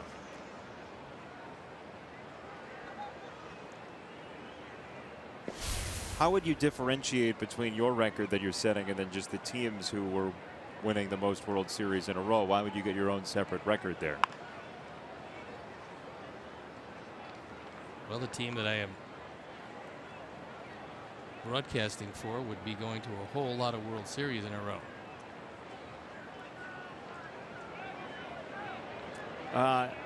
Could take a few years. Yeah, I feel like I don't know how you'd sanction that, because you'd have to have a broadcast partner, right? So then you'd win it together. There's a strike on Merrifield. Here's an example. Okay, they have a lot of mass participation records in the Guinness World Record book. The largest group of carol singers, 25,272. Wouldn't want to be in that one. They were all named Carol. Too big a club.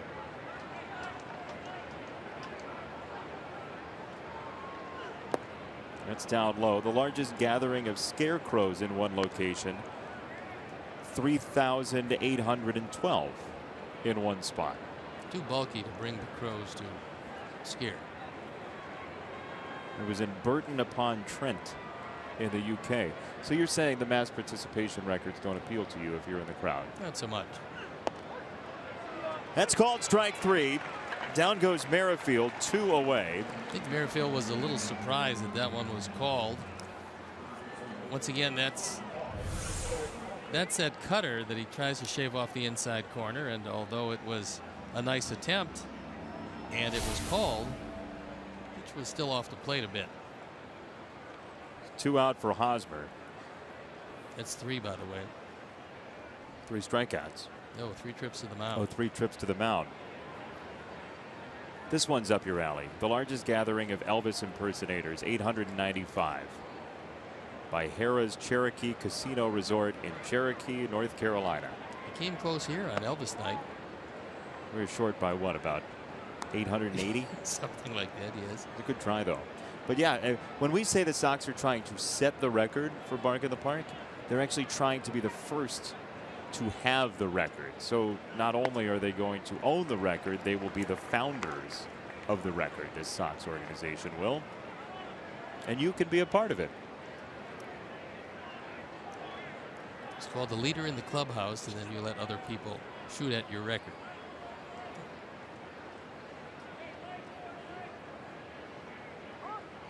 Time called. James Shields has yet to be able to retire Eric Hosmer.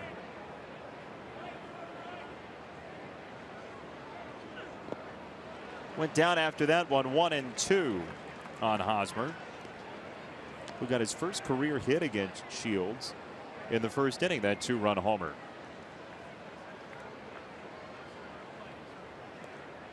When he's right, he will drive the ball to left center field. With that in mind, Melky is very deep in left and well off the line. He's pretty much taking away the left center field gap. Had some run to it, didn't catch the corner. 2-2.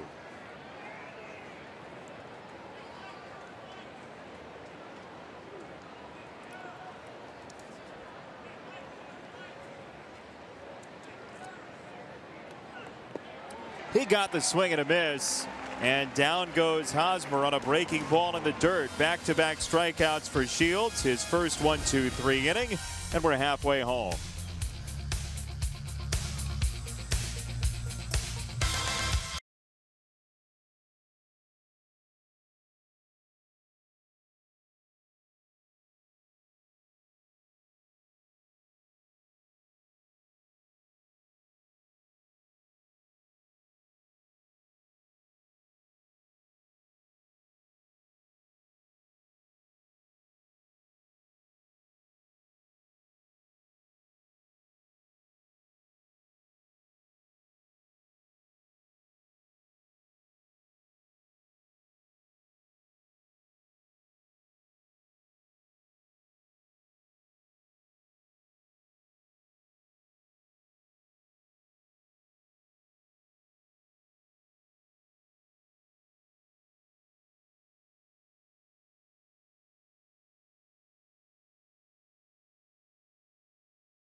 Chuck, appreciate that update.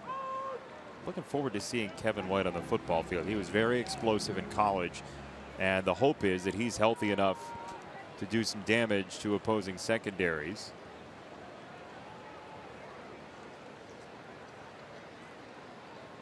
Adam Eaton yanks it foul, and 2 strikes on the Sox leadoff man, who's doubled once and scored once tonight. He scored the first Sox run in the 3rd. Hoping to key a rally here that at the very least ties up the ball game.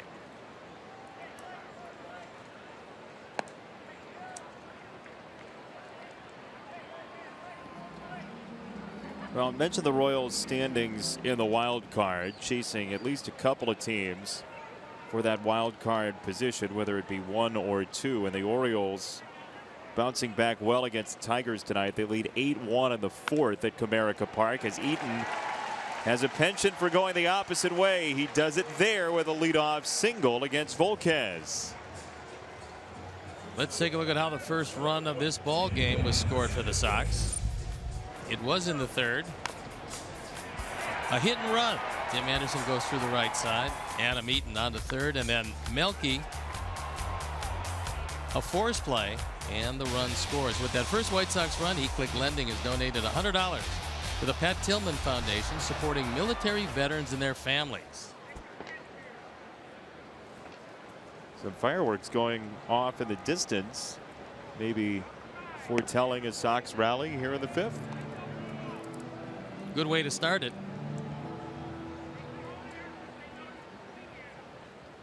A lot of multi-hit games for Tim Anderson.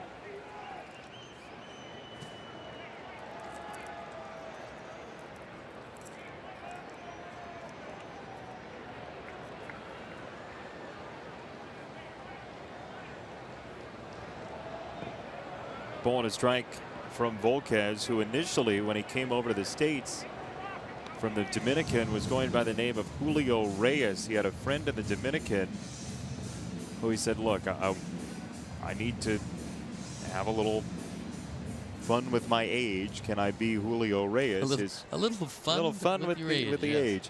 So he was going by the name of Julio Reyes, and it took everything for him to tell somebody that he wasn't using his real name, Edinson Volquez. He did that in the long run and said, you know, he felt like he could barely sleep at night with it hanging over him, that he wasn't using his real name. He has since switched back, but he was initially known as Julio Reyes here in the States. He could have picked Fausto Carmona.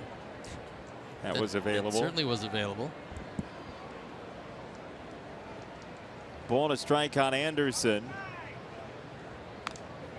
Fouled away, 1-2. Volquez, growing up, was one of many, you have to assume, in the Dominican Republic who was a huge Pedro Martinez fan. Had a giant poster of Pedro in his bedroom growing up. Well, you can understand that. Pedro, for a good 5-year span, as good as anybody in this game.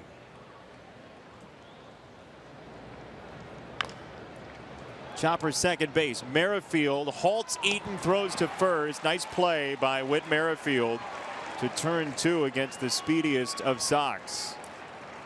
He also made sure that Adam Eaton couldn't knock the ball out of his possession. And Eaton was trapped. There wasn't much that he could do here. The only thing you think about if you have no momentum going is backing up and forcing him to chase you a bit, but he was too far down. He was running into the tag, and then the easy 4-3 double play. So 2 down, bases clear, and Melky up.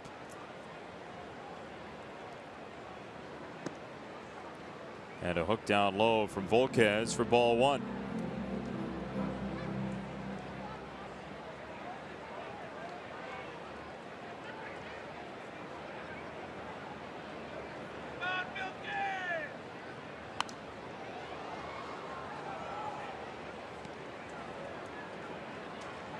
Mentioned the Yankees with their 7th straight win. Gary Sanchez. Evidently the Rays tried to intentionally walk him earlier today, and Sanchez hit a ball to the outfield and turned it into a sacrifice fly. Melky drills this to right field and all the way to the warning track on a hop, starkly into the wall. Melky's into second base. He's got a 2-out double.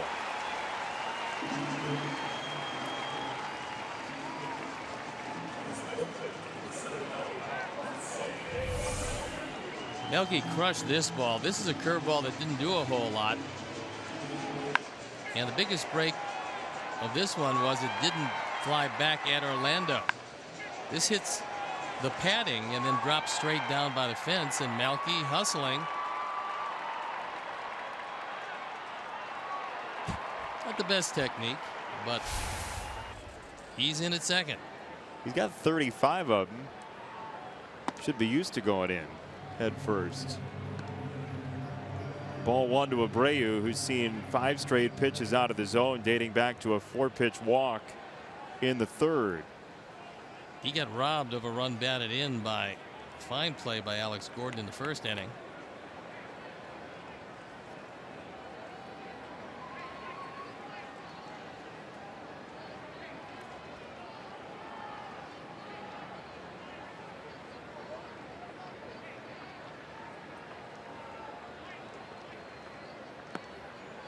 Ball and a strike on Abreu. Sox have scored 1 in the 3rd and 1 in the 4th tonight, after trailing 2-0, then 2-1, then 3-1, now 3-2.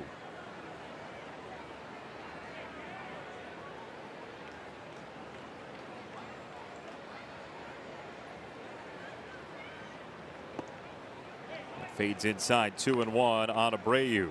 All 3 pitches out of the strike zone at this point. You would expect, with first base open, as hot as Abreu has been, that he's going to try to get him out of the strike zone. I think throwing one in the zone would be a very big mistake to a guy who's been hitting it as well as Jose's been hitting it. Average up 30 points in the last month and a week. That's a strike. Nice pitch. A tough third inning. Other than that, not too bad for Volquez.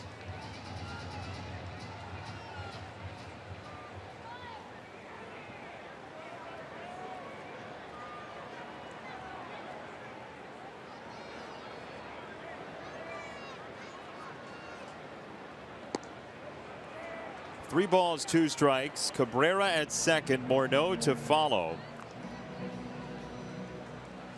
72 pitches for Volquez as Melky talks to his former teammates. Melky now 9 off his career high in doubles, which he set with the Royals half a decade ago. Nobody paying much attention to Melky out at second base as he takes a huge lead. Extra couple steps could be important on a base hit. And only one pitch close to the zone in this entire at bat.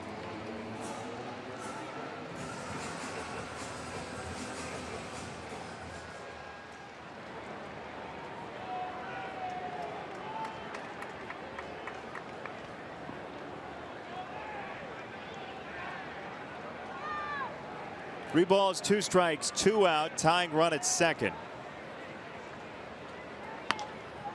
On the ground and through. Here comes Melky. Gordon's throw is late. Tie ball game. Abreu did it again.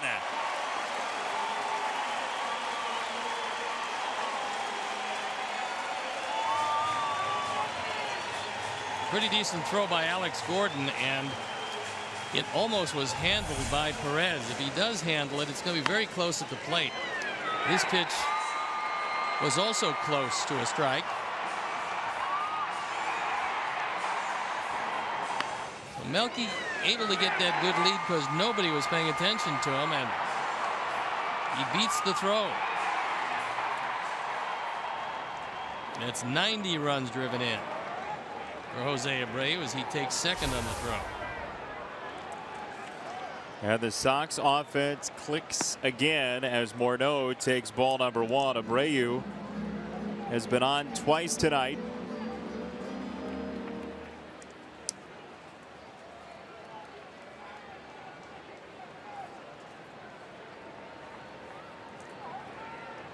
With that hit, Abreu now at 300 exactly. Morneau cracks it foul left side. I mean, it's unfathomable when you go back a month that Abreu would be up at 300. And close to 100 driven in. I mean, it's been a remarkable last 6 weeks for him.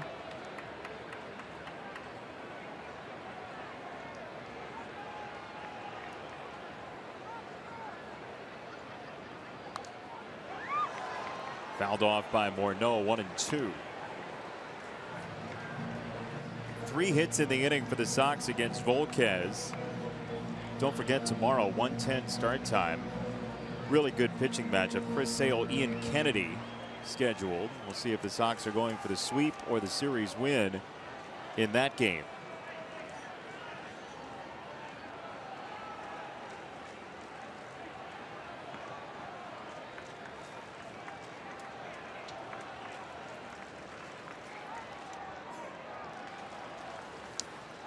One and two in the dirt and nicely kept in front by Perez. By the way, elsewhere in Major League Baseball, Rich Hill is perfect through 5 1/3 in Miami for the Dodgers tonight. Finally making his start. He had all kinds of blister problems. The Dodgers acquired him from Oakland, thinking that he's going to shore up their rotation, only to find that the blister problems he had in Oakland followed him to Los Angeles, but coming back with pretty stout performance tonight.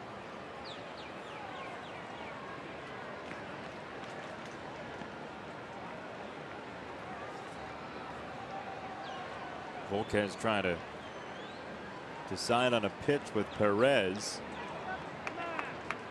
Morneau's just been window dressing the last 30 seconds. And now he's ready. 2-2. Tipped foul off Perez's glove. Looked like got a piece of the glove and the chest protector.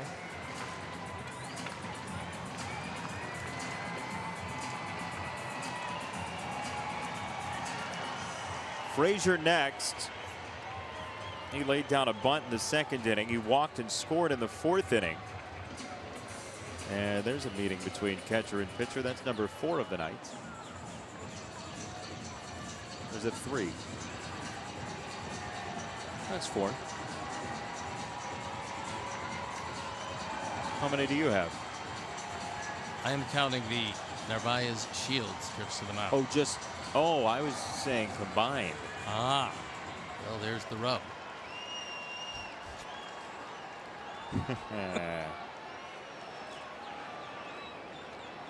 2-2. Well struck and fair down the line. Sox are going to take the lead for the first time tonight. Morneau clubs it into the right field side. It's 4-3 in the 5th. Couple of doubles for Justin Morneau. And that's going to bring Dave Island out to the mound as Volquez has given up 4 hits this inning.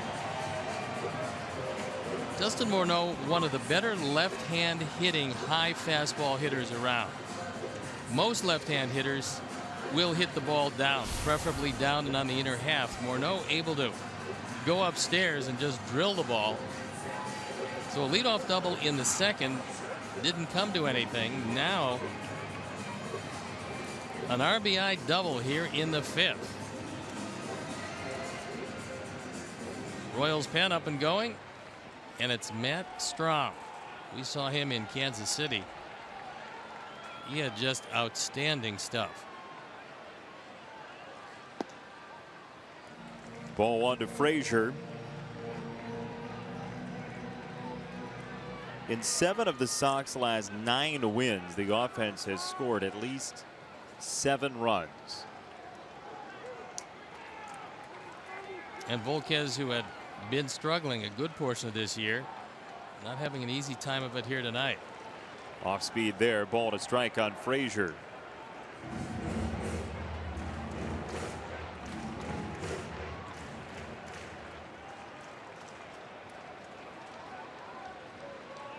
How about that 36th home run?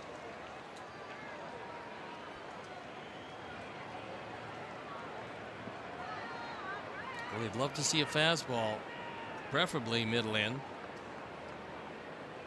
if Volquez would cooperate with him.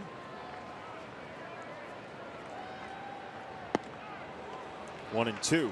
That was a good changeup down and out of the zone.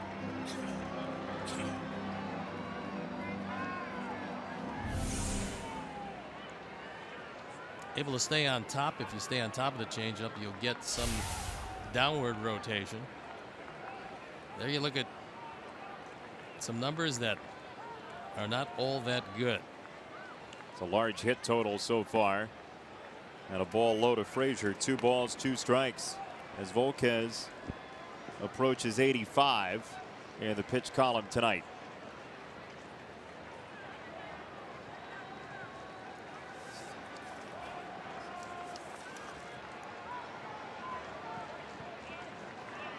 Four hits in the inning for the Sox.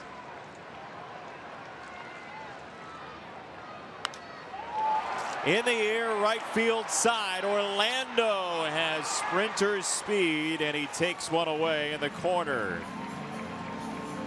Sox get a couple. Sox lead 4-3 after 5.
White Sox take on the Cleveland Indians Thursday, September 15th at 1:10 p.m. First 10,000 fans get a free Jose Abreu t-shirt presented by the Village of Bedford Park.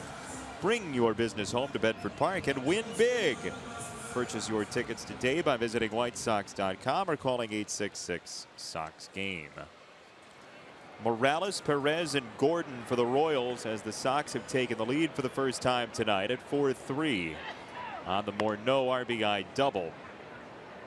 Morales has been on twice. Go Lane Tech football. A common bond at the Sox game. A Lane Tech football family.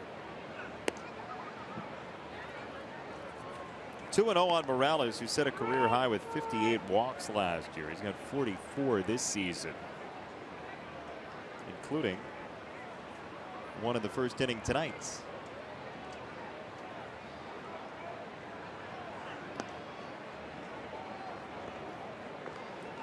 It's quite the scatter plot to Morales. Up and out, close, and way low. Way low.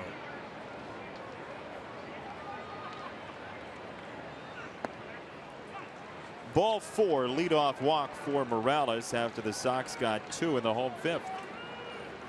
That's 4 walks. I think it's time for tonight's edition of Sticks and Stone. What do you say, Steve? Darryl Porter and his glasses. Well, I remember facing him, I believe, both with Kansas City and possibly St. Louis. So Don Cooper is walking out to talk with Shields. I'm trying to remember back. Left-hand hitter, catcher, short stroke, certainly. Usually I don't do very well, as evidenced by last night's Willie Mays Aikens. So I will say that Darryl Porter did pretty well against me. And if not, I'll be ecstatic. We got to pick some right-handed hitters. Eventually, I did face a few. That's good. It's Chris Beck getting loose in the Sox bullpen. James is at 93 pitches. So we saw Beck in the ball game last night. He was on for a third of an inning. He walked one and then gave way to Dan Jennings, who had a brilliant inning in 2/3.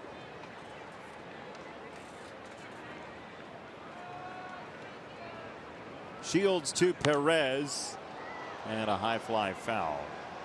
Darryl Porter, by the way, led baseball in '79 with 121 walks compared to 65 strikeouts. How about that? Pretty good.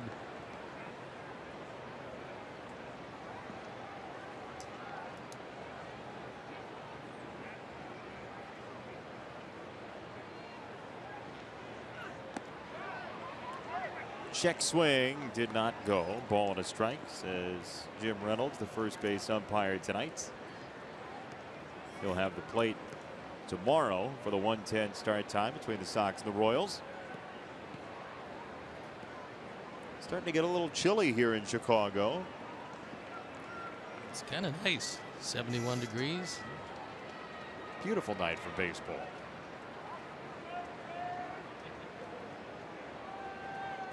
Sox still have a scheduled 3-game series with a 1-game add-on in Kansas City against these Royals.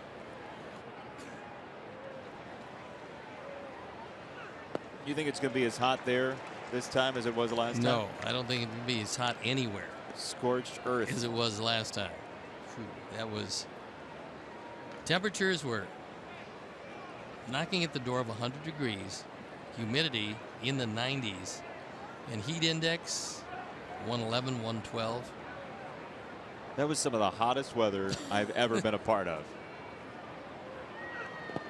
And you hear people talking about how you used to have buckets of ice to put your feet in when they had the AstroTurf, right?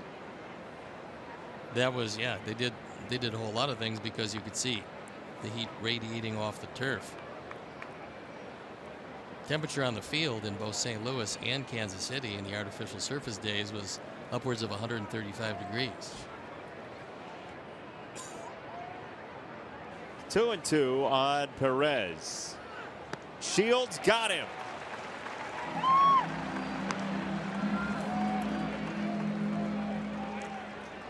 Threw one pitch in the zone, but Salvador Perez, who does swing at everything, continues to swing at everything.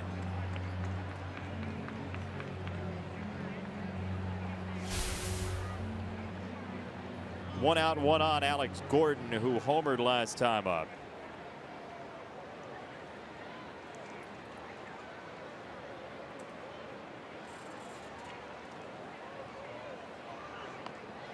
And a half swing foul, 0-1. We were talking about Perez and his swinging out of the zone. He's second in baseball in what Fangraphs calls O-swing percentage, which is the percentage of pitches outside of the zone that you swing at. 44% of the pitches that are outside of the strike zone that Perez gets, he swings at. That's second most in baseball. Not surprising if you've seen him over the last number of years. Adam Jones is first at 44.9%. So he's another guy that perennially walks under 30 times a year. So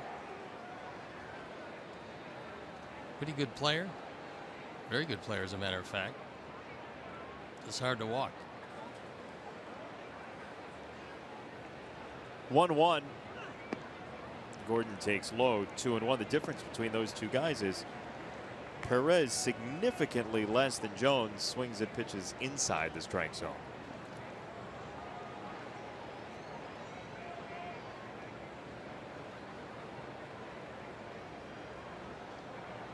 Two balls and a strike on Gordon. Orlando to follow, then Escobar if necessary. Shields over 100 pitches. Fly ball left field. Melky is under it. And the comfort of that glove pad on the leg for all Sox fans. That means he's there, 2 down. And here's your answer for Sticks and Stone tonight. Porter v. Stone. The winner, Steve Stone, by a mile. Only 190. But he managed to induce 4 walks, because you mentioned he was the walking man. Walks on by.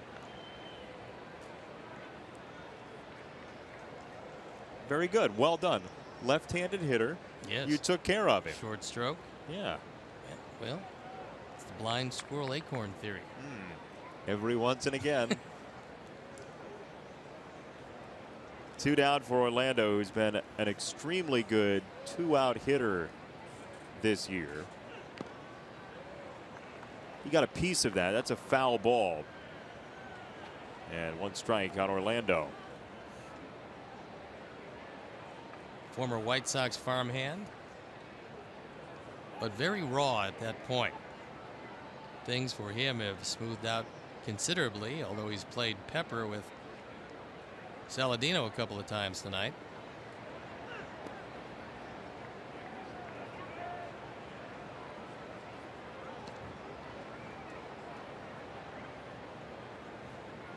Bottom 5 hitters in the card have only 1 hit tonight for Kansas City. That was the Gordon home run.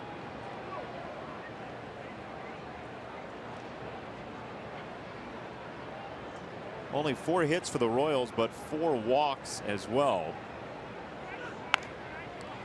Shields has it go through. Saladino taps the bag. And once again, fate finds Saladino for Orlando. It's 4-3 Sox, bottom 6 next.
first at U.S. Cellular Field. Grab a partner, come out to our tournament and see if you can win the tournament and take home a cash prize. For more information and to purchase tickets, visit whitesox.com/bags.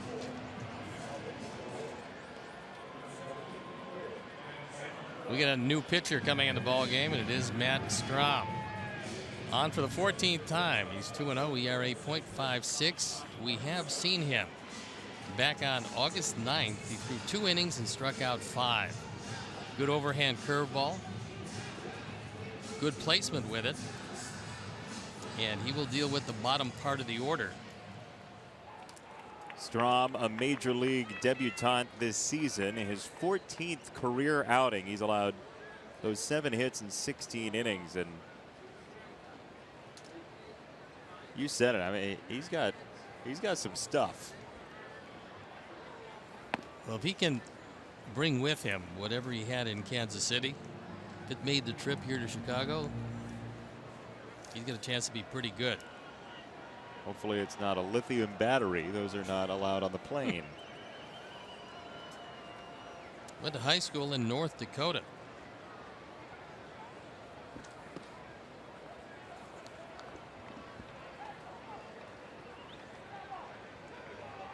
By way of Neosho Community College in Chanute, Kansas.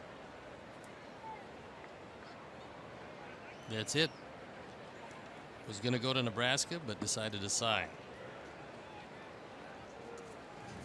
And if you could pick up some gold in the 22nd round, not a bad draft.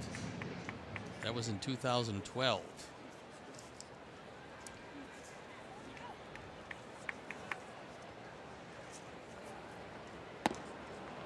.94 and up. 2 balls, 2 strikes. No word on whether or not he designs any stamps for the local contest, being from West Fargo, North Dakota. That was an excellent movie, by the way. 3-2. You didn't have a crush on Margie like that other guy, did you? No. Oh, I always liked you, Margie. But I did like the movie. 3-2 from Strahm. That's ball 4. It's a leadoff walk for Garcia. 3rd walk for the Sox compared to 1 strikeout.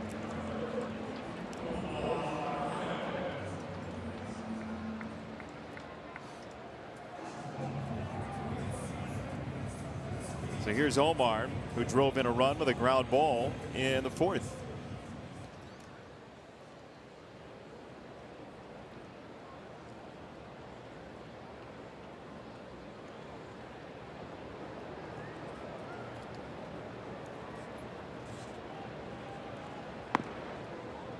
Omar flashed a bunt, takes ball number 1. Strahm thought that had a piece of the zone, and he's got a pretty good case for it.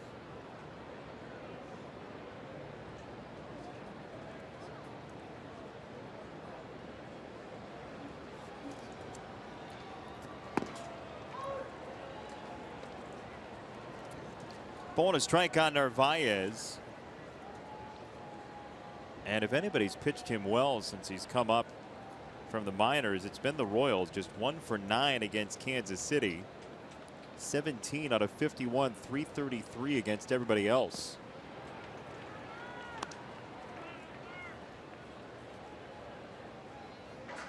Another fastball, that one shaping off the outside corner.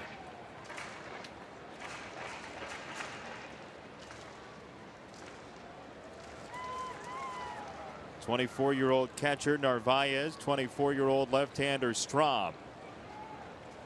1-2. He gets him swinging.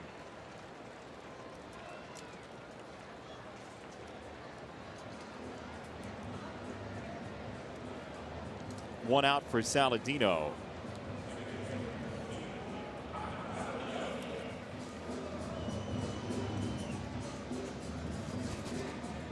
Kansas City shading him around toward right center field. Huge gap in left center if he can get out in front of either one of those curveballs or a fastball. You see it there.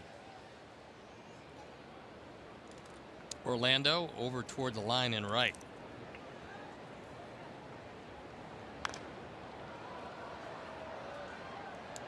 One strike on Saladino. 1 for 2 today, 4 for 6 in the series. We've talked about Tyler and his ability to jump into the lineup and do what he's done this year. Something that's not easy for a player to do, off again, on again. No, and now he's gotten his opportunity. Brett Lawrie went down, had a setback, still not back, and with that, Tyler Saladino has had consistent play, and with consistent play has come a batting average that continues to rise. Fastball. You know, it says 94 on the radar gun. It looks like it's got a little extra giddy up. He's got a smooth motion, and it doesn't look like he's using max effort.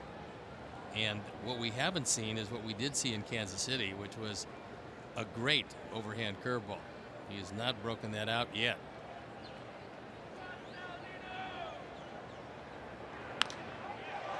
In the air, left center field. This is a long run for Dyson, and he is there to see it go up and over.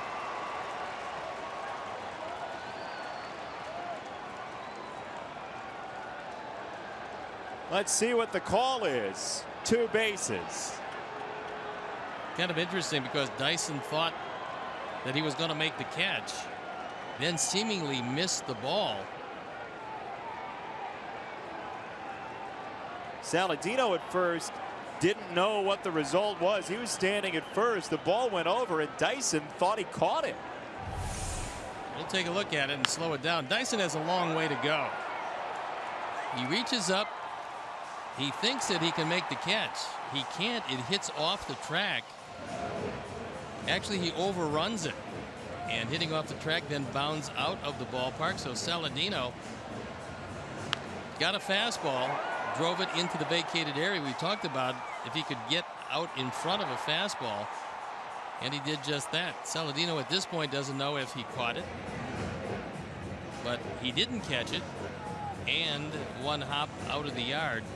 So for whatever reason, Strum has not used the curveball.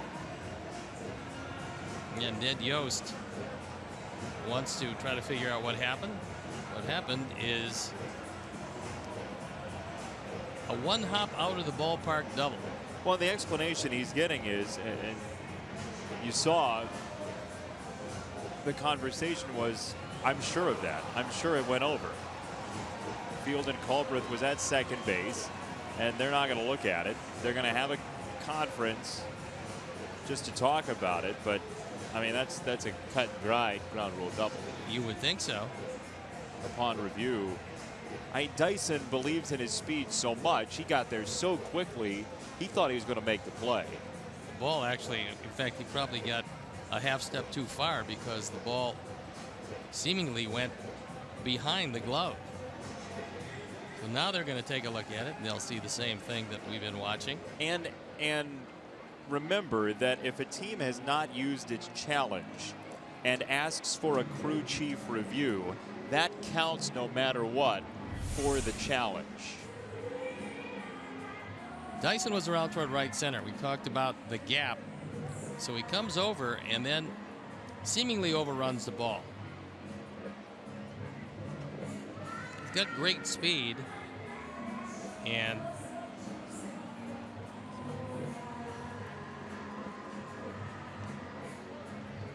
that's one hop out of the ballpark. Pretty much any way you look at it.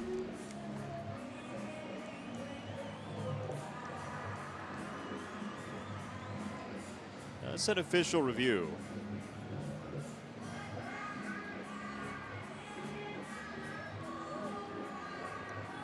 I don't think this call is going to change, Steve. Well, it would beg the question, what are you going to change it to? That's right. If he comes back without, it bounced out of the ballpark. Yeah. See, this is where replay gets a bad rap, right? This is where people say you should use replay only for calls that are clearly wrong, or this is not the purpose behind instant replay. It's not to be used whenever there's some sort of question. It's to be used when there's been a call that's been missed. A call has not been missed here. I'm not sure what Ned Yost could have been looking at when he decided to have them take a review of it.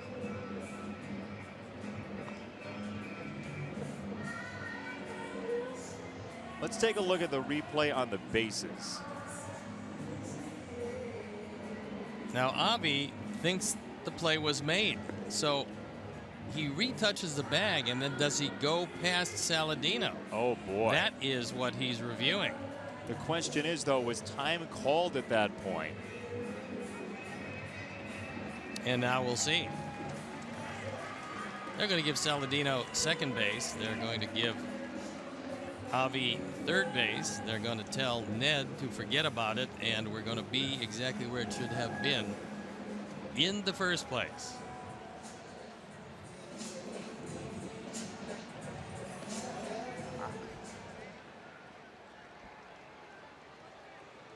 In an era when the discussion centers from the commissioner's office on baseball shortening its games, that's the type of review you can't afford if you're trying to shorten games. Here's ball one to Adam Eaton.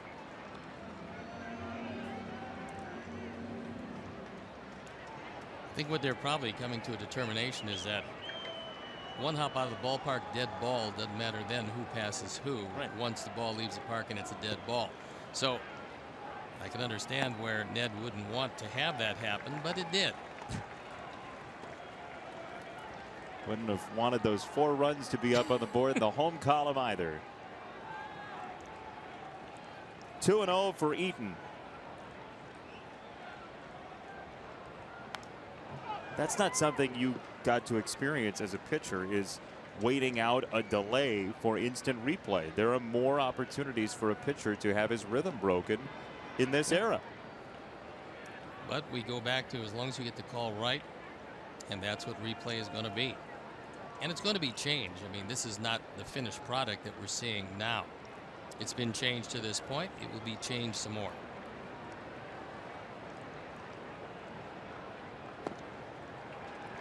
Three balls and a strike for Eaton.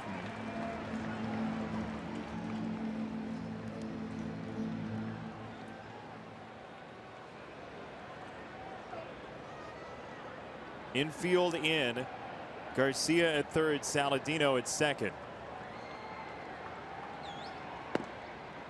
There's a strike, 3-2 for Adam Eaton. Bullpen up and going. Kevin McCarthy, who made his major league debut last night, pitched a third of an inning. Looks like he's at it again here tonight. Right to shortstop and Escobar for out number 2. Now look, there's one more ancillary thing having to do with instant replay. As it looks like Strom's going to be done for the day. You end up in a scenario where we'll get to that after the pitching change. We're going to step aside. McCarthy's coming out, second and third, 2 down.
Kevin McCarthy. Those are the minor league numbers. 5 and 6, 16 saves, and a 3.04 ERA. He inherits runners at second and third. Tyler Saladino at second, Avi Garcia at third, and they're 2 outs facing Tim Anderson.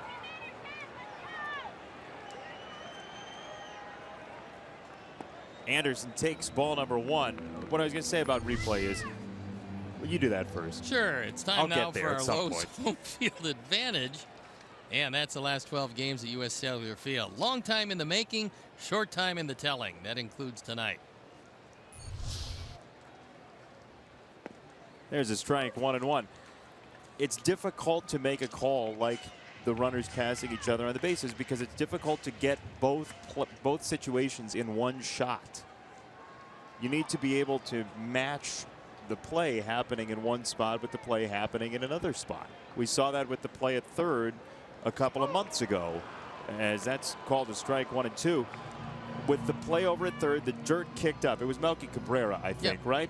To play at third, you couldn't see via one angle itself the tag and the hand getting in at the same time. You have to be able to match the video together, and it's tough to do on the play that we just saw because you can't say, well, I think that I saw it go over and I think time was called then, and if you count it real time and you get out of stop, but you can't do that. You have to have everything in one shot in order to make a call to overturn. That's a very difficult call to overturn in baseball right now. That's a swinging strike 3, and the inning's over. USAA honors those who have served and all of our service members at home and abroad.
Rocket Arms, active pitchers with the most 200 strikeout seasons, Justin Verlander, Clayton Kershaw, and King Felix Hernandez with 6. Then David Price, Max Scherzer, Zach Greinke with 5, Cole Hamels, John Lester, and Giovanni Gallardo with 4. Chris Sale needs 7 more for his 4th 200 strikeout season. We're betting that he gets it. And there's Chris Beck, who comes on for the 18th time. Beck to face Escobar. First pitch, a strike. By the way, elsewhere in Major League Baseball, the Dodgers still have that perfect game against the Marlins with 2 out in the bottom of the 8th, but the starter Rich Hill is out after 7 innings and 9 strikeouts. Look, he hadn't gone, and so yeah, I mean, obviously on the precipice of history, the perfect game is really nice. Last thing the Dodgers can afford, if they believe that this is going to be the Rich Hill that they thought they were getting from Oakland, where he had a very good year. Last thing they want to do is hurt him by extending him for personal accomplishment. And with the injuries they've had this year, they've got to feel like Chavez Ravine was built on an ancient burial ground of some kind anyway. So he's out. Blanton is in. Joe Blanton to throw the 8th, and he just gave up a single from Jeff Francoeur. And that'll do it for Escobar. 1 down.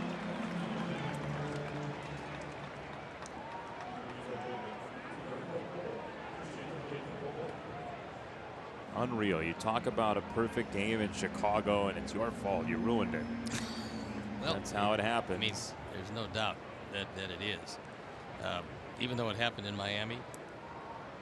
That's a coast-to-coast phenomenon. You start talking about it anywhere, and talk about a perfect game in Mongolia, it would go away. Served into center field by Colon. He is 1 for 3, and the tying runs aboard for the Royals here in the 7th.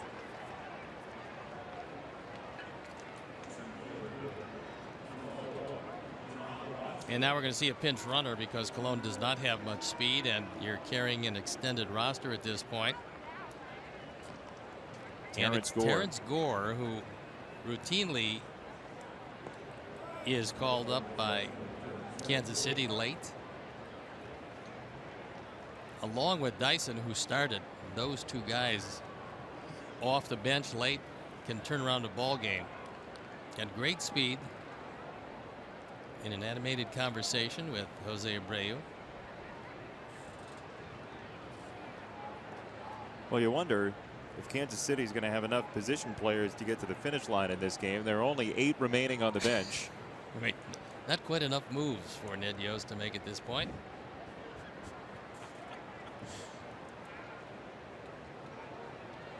You know, if you were going to make a comedy sketch, if you're going to make a farce about baseball, you might go the direction of having too many people in the dugout. You just have like 90 people in the dugout, and that would be the whole bit. And that's the way September feels sometimes. There's some of the older ballparks where you don't have enough room in the dugout. Gore draws another throw from Beck.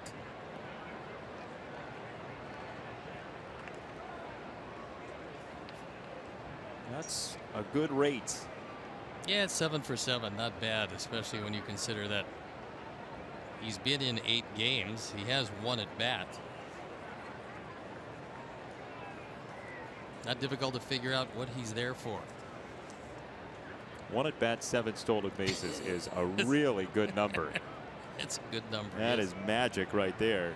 He just kept running around and around. And another trip to the mound. For the record, by the way, for Terrence Gore, for his career in the regular season, 7 plate appearances, 15 stolen bases. A specialist. He and Dyson both very fast and game changers. Good lead at first base.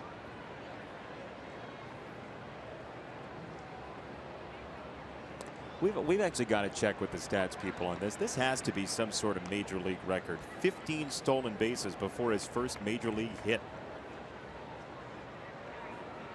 He doesn't have a hit in the regular season in Major League Baseball. He's got 15 steals. He doesn't hit too much. At all. No. Just doing just what he's doing here.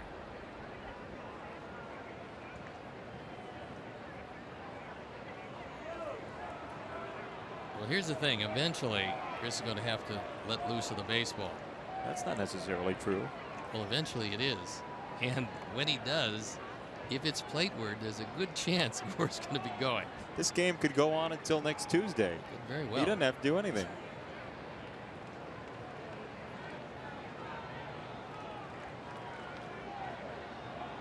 Thanks for joining us on C-SPAN. This is the senator from Macon, Georgia, has the floor at first. No more attention for Mr. Gore except for a pitch out, so indirect attention.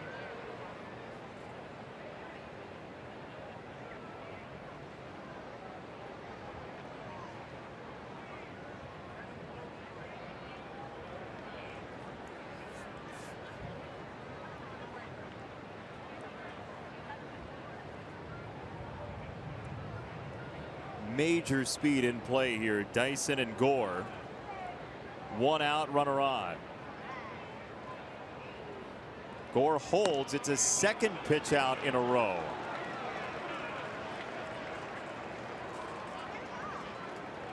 Steve, off the top of your head. 3 straight pitch outs? I haven't seen it. I will assume that was your query. We're going to do the Karnak bit tonight? Yeah. I'll just answer the question and let's see what happens with this one. Throw to first. Well, now Gore's got a pretty good idea that he's seen Beck's best move and he can get back rather easily. So he might take another half step on that lead.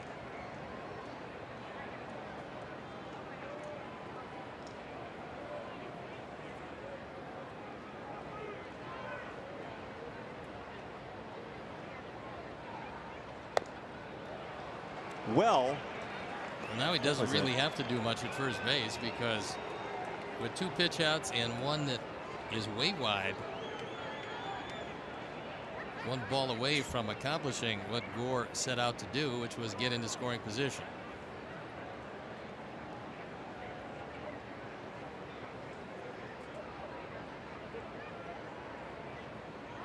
There goes Gore. That's a strike. Throw to second. Goes bounding into short center. That was kind of risky for Gore to go on 3-0.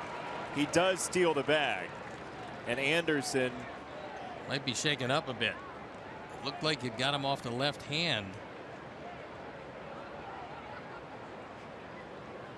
And Hermie's going to go out there to have a look at him. We'll take another look.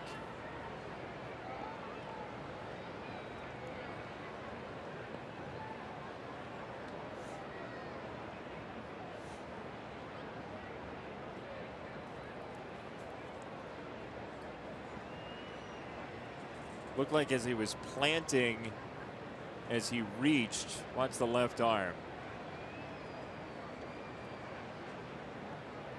Looks to me like probably a wrist problem. He already had the wrist taped.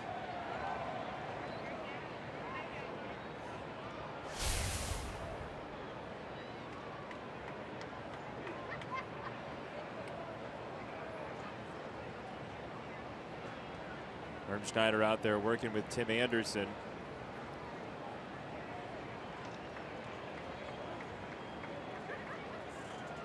Looks like he's going to stay. Robin said, "You sure?" He said, "Yep." And away we go. In the meantime, 8 for 8 in stolen bases for Terrence Gore.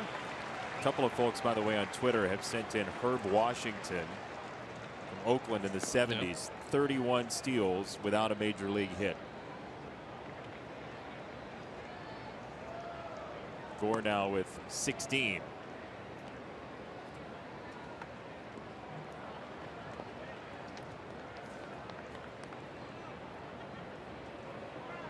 Herb Washington never had a major league plate appearance in his entire career. Oh, I remember that was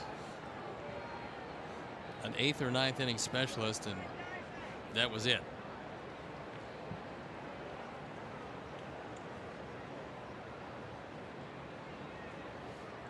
Three and 1 to Dyson. 1 out. Gore at second. That's outside, ball 4, and the Royals have blinding speed on at first and second. Now Saladino comes out to talk with Beck. Going to tell him a couple different things. Number one, he's going to tell him who's going to cover on a ball hit right back to him, and also who's going to hold Gore close at second.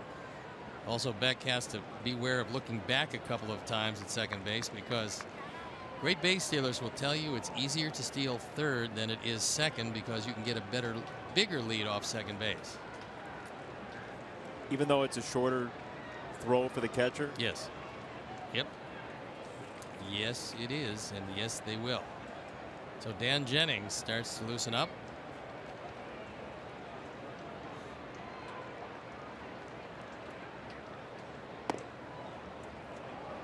Very close, didn't get the call, so Beck goes 1-0 on Merrifield.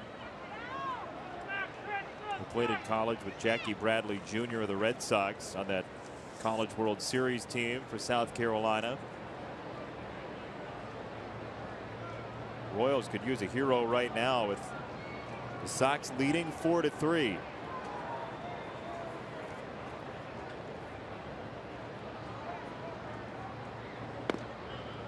That's a strike, 1-1.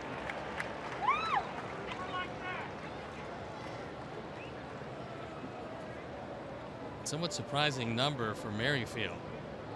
He's got good speed, but still only grounded into one double play this year in 228 at bats.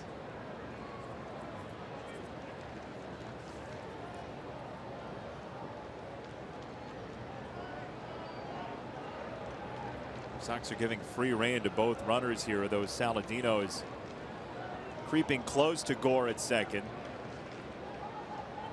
Abreu is not holding Dyson at first, with Gore covering second base. 1-1 from Beck. There go the runners, and this ball's lined to left center field in big trouble. Up the alleyway, those two burners are coming home, and Kansas City has retaken the lead on a Whit Merrifield two-run double. It was a hit and run, as both of those speed burners were off with the pitch. And that fastball down, out over the plate. It's going to be the last that Beck is going to throw, and Merrifield drives it in the gap, and then it's pretty easy after that. You've got Gore, who hesitates for a moment, and here comes Dyson. A couple of very, very potent weapons late. And so out goes Beck. We will also be back after these messages.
It's as low as $5 in the upper level and $15 in the lower level, and special kid-focused activities throughout the ballpark. Plus, parking is available for only $10. Visit whitesox.com/Sundays to purchase your tickets today. Our Hyundai call to the pen, and it is Dan Jennings, who last night was absolutely brilliant in an inning and 2/3, 3 strikeouts, a perfect baseball, on for the 57th time. Record 4-3 ERA, declining 176. Dan Jennings has just been marvelous out of the bullpen. At times the only lefty for the Sox in that pen. And the Nebraska alum gets a swinging strike one from Eric Hosmer. For his career now, Dan Jennings' ERA is .267. He had a real good run with the Marlins before he became a White Sox pensman. The even better news for him this year is the walks and hits per innings pitched, essentially base runners, is the lowest of his career as well. There's a base hit Eaton's on it quickly, and a stop sign at third for Merrifield. Royals have runners at the corners on the Hosmer single.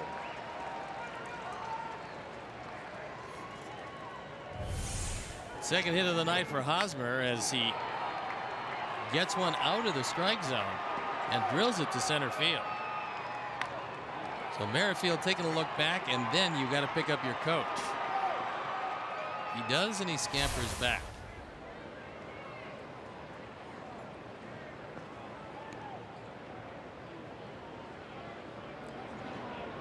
Hosmer and Morales are tough back-to-back in the order because Morales hits lefties very well and Hosmer does not. And when Hosmer gets you, then you end up with at least one on for Morales. Morales hitting .302 from the right side. He started this game at .238 as a left-hand hitter, so a wide disparity on the two sides.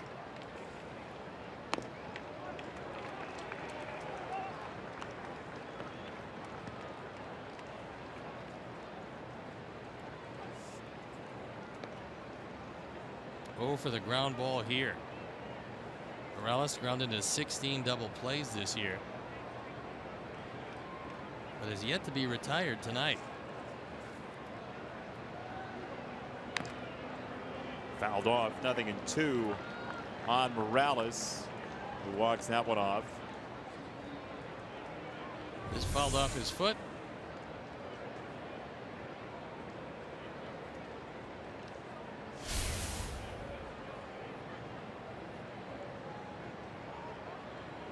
Besides the pain, the only good piece of news is that it won't affect his speed any.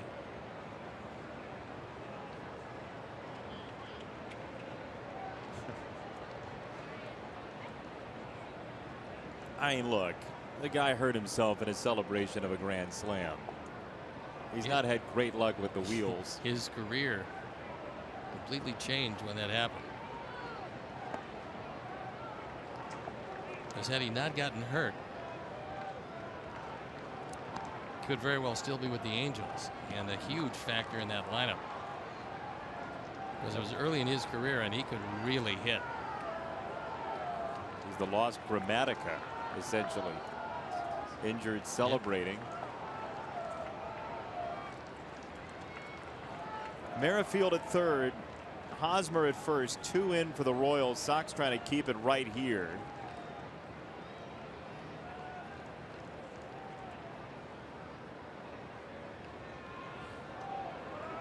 In the dirt, and Hosmer stays at first. 2-2 on Morales.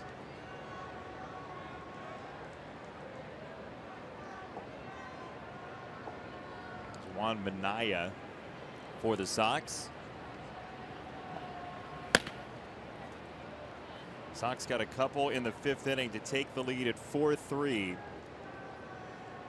and the Royals have come back here in the 7th.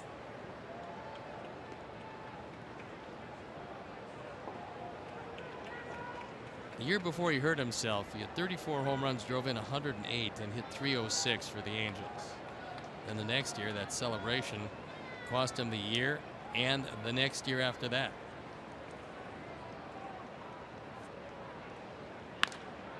To short, Anderson backing up, hits Saladino, who gets the bag, and that's all. Royals get a run on a smoke shot off the bat of Morales. Very rarely will you see a shortstop knocked over by a one-hopper. But that's what happened here.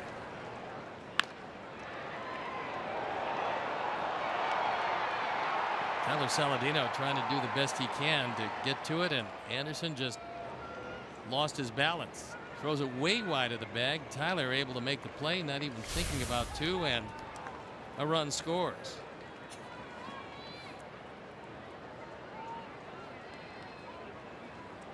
So 3 in the inning, and Salvador Perez, the batter. Sox have handled him well today. He's 0 for 3 with a couple of strikeouts.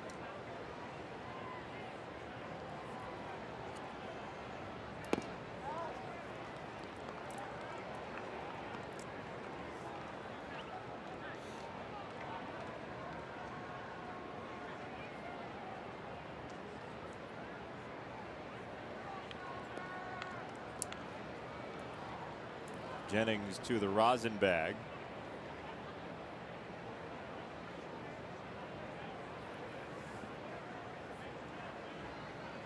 This all started with the pinch runner Terrence Gore drawing the attention of the Sox. He ended up stealing second base anyway. Dyson walked, 2 on Merrifield the double, and that scored 2 to give Kansas City the lead. It's doubtful in all of baseball that you'll find 2 base runners faster than the 2 guys that Kansas City put on the field tonight. And then you pair those 2 with Orlando, who is extremely fast. It's a scary lineup when they're all clicking and Gore being used as a pinch runner for the most part. It's outside. 2 balls and a strike.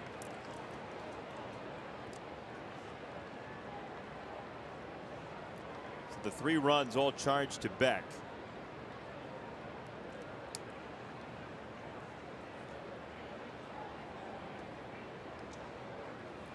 The train starts in Omaha at 6 o'clock.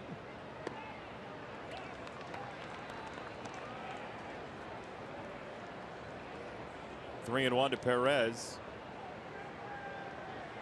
And then the other train comes at 60 miles an hour.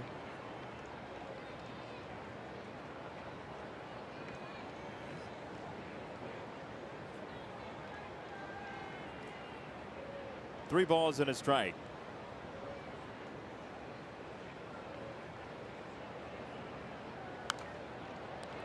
Blooped foul. It is 3 and 2 on Perez. If you're looking ahead to the Sox 7th, it'll be Melky, Jose, and Justin Morneau. 3, 4, and 5 in the order.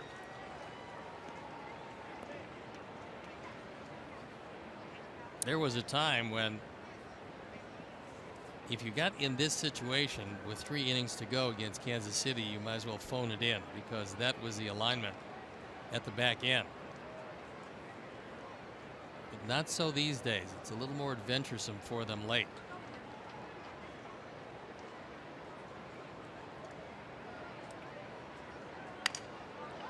Ripped foul left side. And a broken bat. So we'll have to go back and get another one. Salvador Perez, 20 home runs this year. He's 3 off the Royals high for a catcher in a single season. That was 23 in 2009. An old friend, it was Miguel Olivo, who holds the Royals record for home runs for a catcher. Well, you certainly have to think that one of these next few years, as Perez is still a relatively young player, he's going to fly by that. Not exactly playing in the easiest park to hit a home run.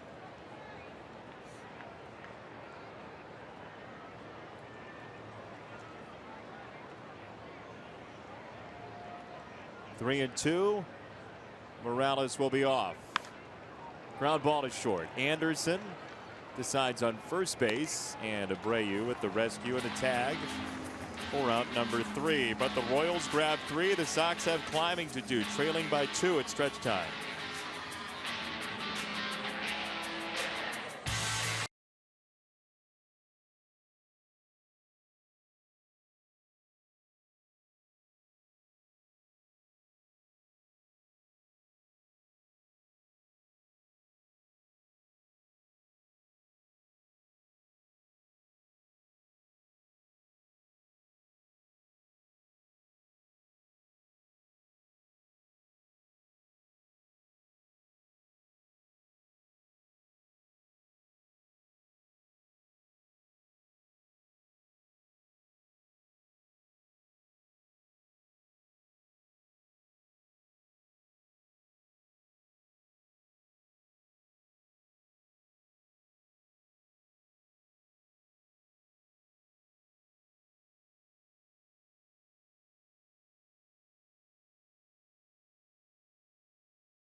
Who's celebrating the many ways Latinos put an accent on baseball.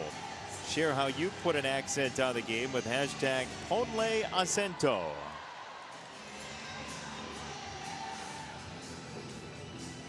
Kelvin Herrera comes in the ball game on for the 65th time. As usual, has been a busy man. Only this year he's had 13 opportunities to save a game, was successful 11 of them. His ERA 183. The usual strikeouts per innings pitched way above 78 in 64 innings. And left-handers haven't done much with him. Hitters overall hitting below 200. So Cheslor Cuthbert comes in the game. He is the starting third baseman.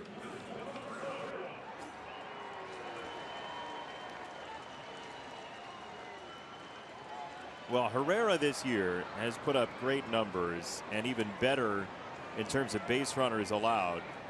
Walks and hits per inning, .86, which is an outstanding number.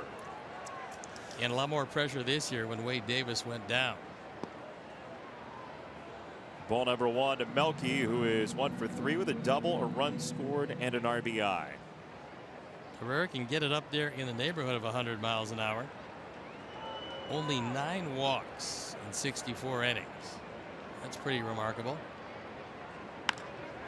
Melky slices to left center field, and Gordon is there for out number 1.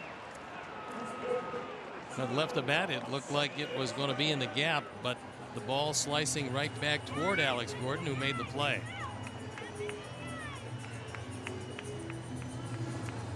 So 1 out for Abreu with the bases clear. In American League wildcard news, Baltimore is leading Detroit big time, 11-2.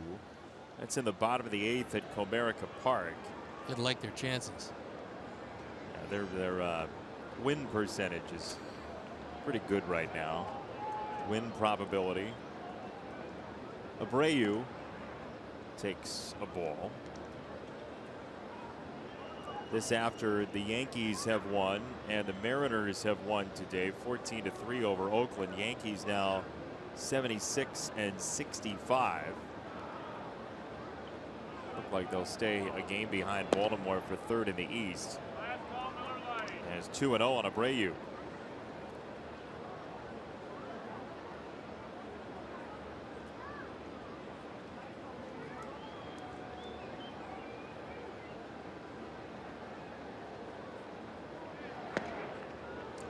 .99 down the chute. There are the standings updated currently. Blue Jays are in first, then the Orioles and Tigers. Looks like Baltimore is going to be in that 2 spot for at least another day and put a game between those two after the Orioles lost yesterday. Astros, Mariners, Royals all on the leaderboard still.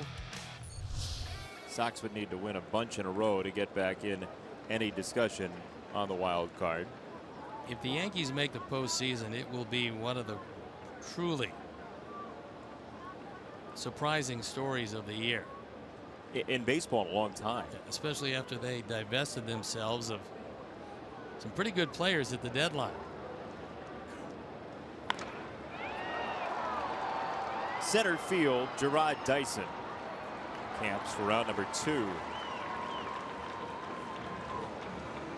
Masahiro Tanaka got the win today for the Yankees. His ERA dropped to 3.04, 7 1/3, 10 strikeouts for Tanaka, who's a definite Cy Young candidate in the American League. You would think so.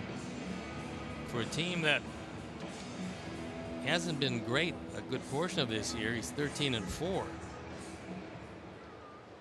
Rick Porcello staking his claim, winning his 20th, 20-3 for the Red Sox. Jay Happ with a win today for the Blue Jays.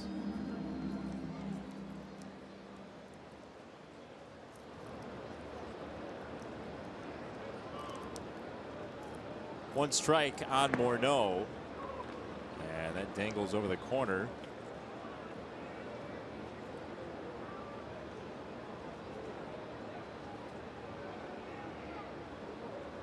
When a pitcher can throw 100, it's really hard to look for anything off speed. Usually that's what happens. You're trying to defend certainly against the fastball, and you wind up a little tardy with it.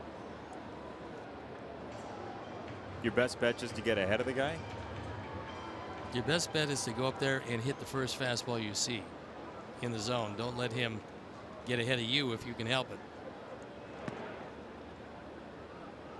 Because his changeup is, as you can see, 91.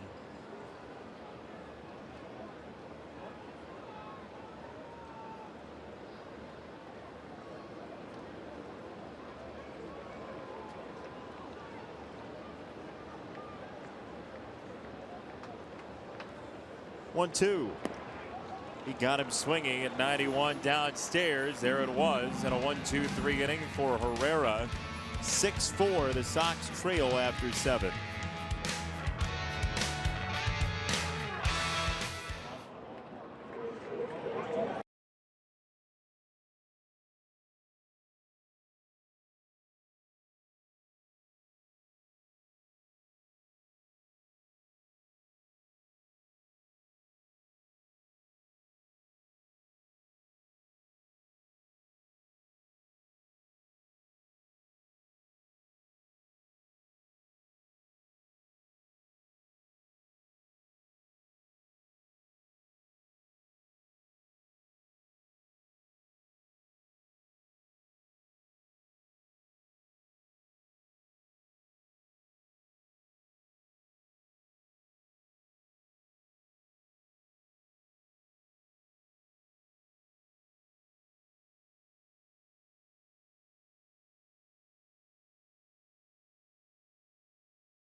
With two speed burners on base and the runners going with Merrifield. Drives it in the gap. Scoring the tying and go ahead run. Kansas City tacked on another, and that's where we stand at 6-4. Dan Jennings, you would think, would be in for just one hitter. Alex Gordon, and then to the pen we would go for Manaea. Although Orlando has not had a bad season against left-handed pitching. Purely batting average, his average about 20 points better against left-handers. That said, Escobar, the following batter, has a .218 average, just pure batting average against left-handed pitchers. So do you take the bullet with Orlando and then move along to Escobar and let Jennings do all of it? I know. I bring Manaea in after Gordon.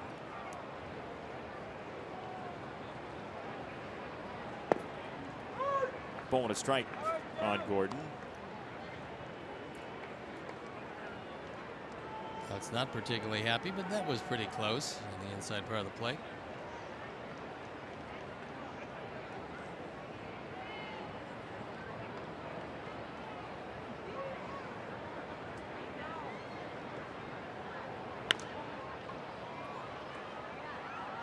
Right field, Garcia. And Robin Ventura already to the top step.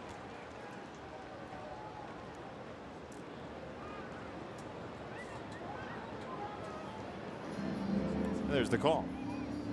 So we'll take a timeout. We'll come back. We'll tell you about the new pitcher. Mr. Manaea is on the way. It's 6-4. The Sox trailing in the 8th.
schedule, and it's one more. The finale of the series with the Royals tomorrow.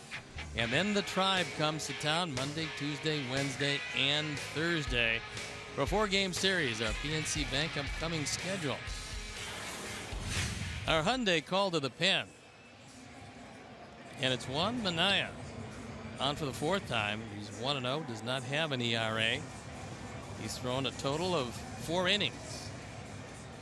And he'll have to deal with Orlando and Escobar. 4 career major league innings for Juan Minaya, who came over from the Astros organization.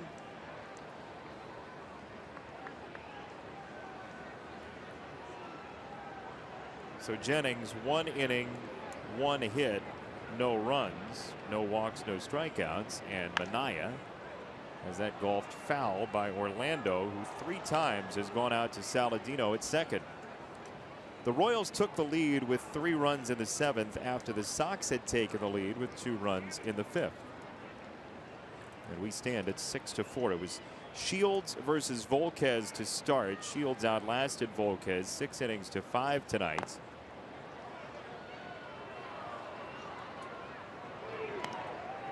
Two strikes on the batter for the Royals, Orlando.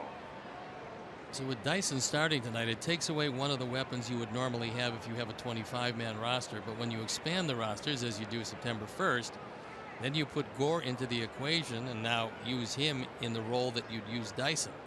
When you have both of them, it's a tremendous weapon, as we saw in the inning that Sox relinquished the lead. It's just it's an odd thing that baseball does, and I know it's been going on for a long time. It's an odd thing. In no other sport do you see a roster expand late in the season in order to create this many opportunities. I mean, you're talking about 15 out of 25. That's 60% more players in that dugout, possibly, if you fill the roster. Check swing and no go. Well, they'll probably revisit that, certainly, and one of the ways to do it, we've talked about it, is you can bring up as many players as you want, but you have to designate on a given night which 25 you're going to play.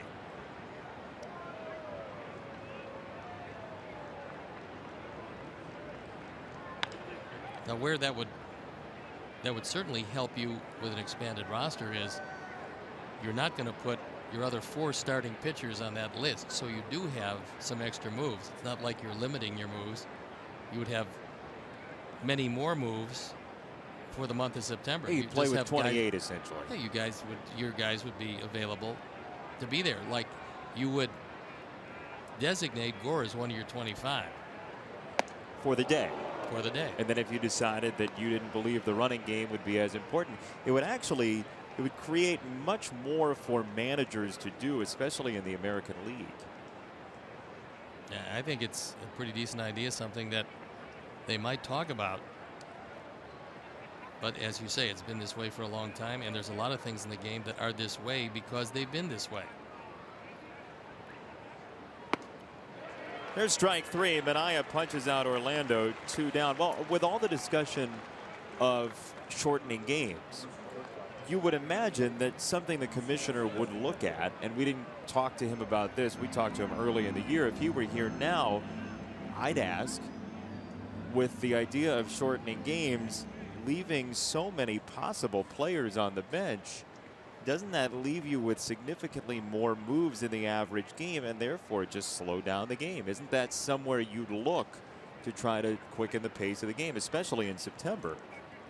Well, they're going to be looking at a number of different things because there's some very smart people that will be dealing with rules changes, as they do just about every year, and the commissioner has said that he does indeed want to speed the game up, so he'll be looking at things along those lines. Melky in left. Make sure Minaya does his job very smoothly. 2 batters faced, 2 outs for Minaya. Sox trying to grab a couple here in the 8th.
How about it, Chuck? That was the Polian Bowl, by the way. Nevada and Notre Dame earlier in college football. Soria in. He throws ball one to Frazier. Soria has been a big-time closer during the course of his career. He does have one save this year. ERA 4.13, on for the 63rd time. He gets a ground ball that skipped to Cuthbert. And one away. Soria has come under fire from some folks in Kansas City. The ERA has jumped significantly to 4.13.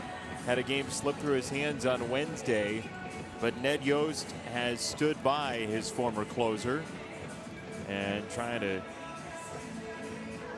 reverse his fortunes. The Sox would like to keep him on the current trajectory. That was a good play, by the way, by Cuthbert, because that one took an unexpected high hop at third base. He is a terrific glove man, and he showed it there.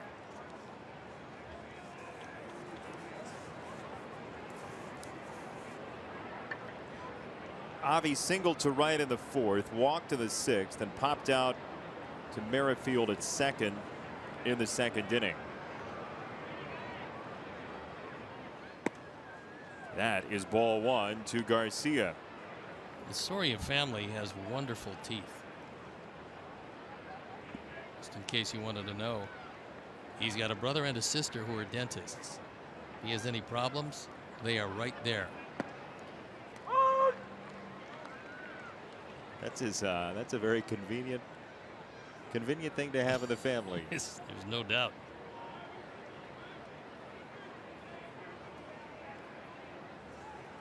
Ball and a strike from Soria, and now 1-2 on Avi Garcia. Thanksgiving must be interesting at the Soria household. Well, his father is a middle school math teacher, so he can definitely figure out the variations of 32 teeth. Ball and 2 strikes, and Soria punches out Garcia. Before tomorrow's Bears season opener, join Chris Bowden, Lance Briggs, Alex Brown, and Jim Miller for Bears pregame live. Then join the guys afterward for the Bears postgame live, beginning tomorrow at 11 a.m. on CSN Chicago. It's quite the crew. Lance Briggs, among others.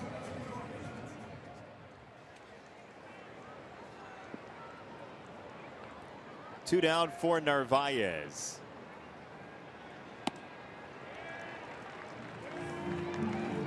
First pitch strike for Soria. 0-1.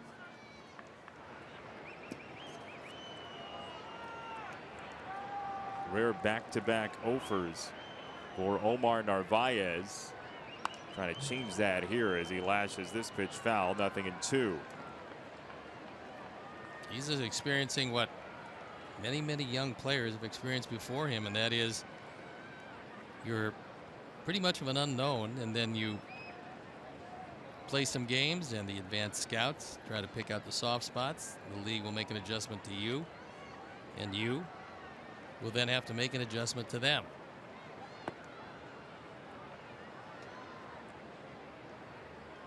Soria had a couple of different years where he was the closer for Kansas City. The first time around, 42 and 43 saves. Then he made the rounds. A number of different teams: Texas, Detroit, Pittsburgh, and now back to Kansas City. 2-2 on Omar.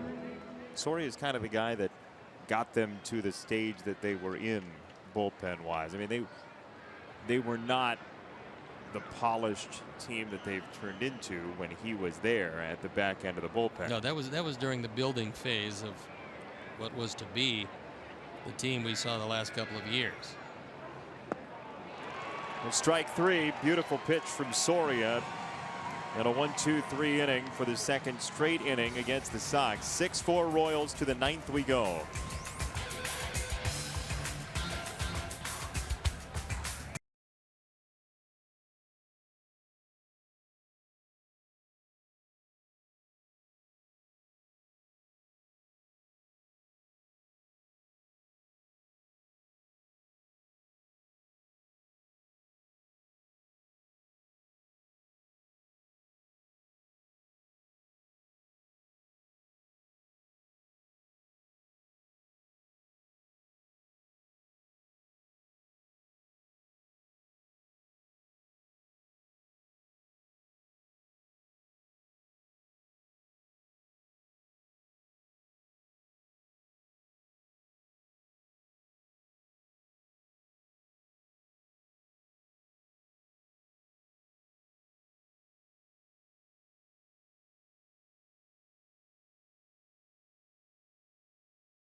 Baseball is with MLB.com at bat, the #1 app for live baseball. Enjoy live look-ins, highlights, game day, scores, StatCast, live radio broadcasts, and more.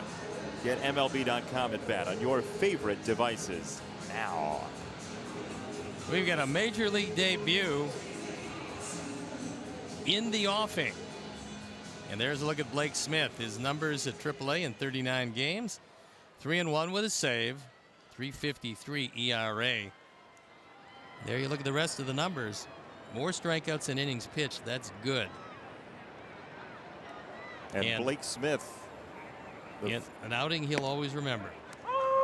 A former outfielder. 3 years ago, he converted from outfield to pitcher in the Dodgers organization. Worked well. Here he is in the major leagues. Indeed. A career .269 hitter in the minors. And he's making his major league debut on the mound in September here tonight.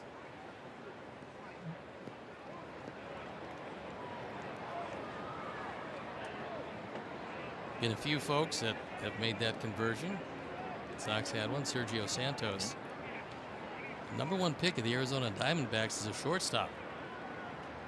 Put together a very solid year for the Sox before being traded to Toronto and then getting hurt.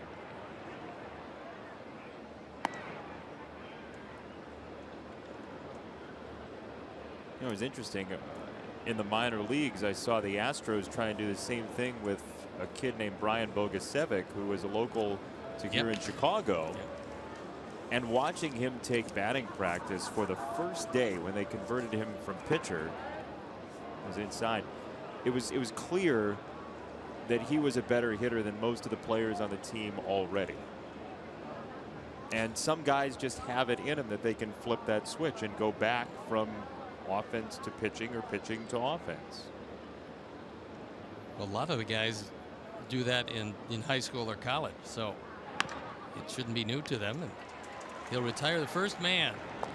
Frazier to Abreu, and Blake Smith's major league career is off and running.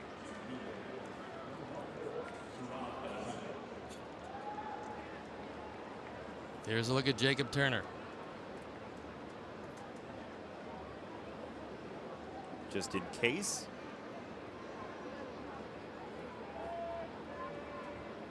Smith, who is an alumnus of West Virginia University.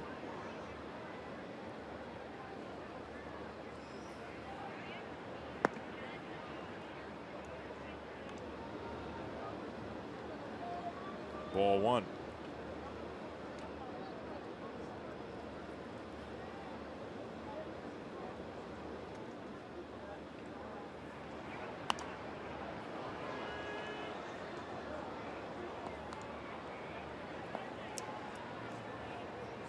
Ned Yost is going to use Herrera, Soria, and Wade Davis to try to close it down.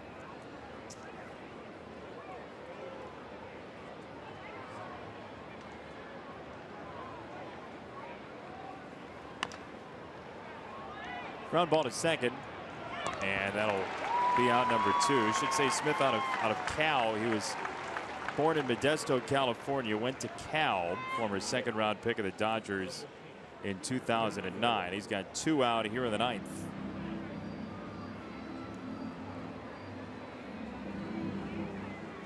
And here is Merrifield. He's the man that turned everything around on a hit and run. And with Dyson and Gore on the base paths, they scored easily. Avi and right, and the California kid Blake Smith gets a 1-2-3 9th inning in his major league debut. It's 6-4 Royals to the home 9th. Sox trying to come back.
38th time.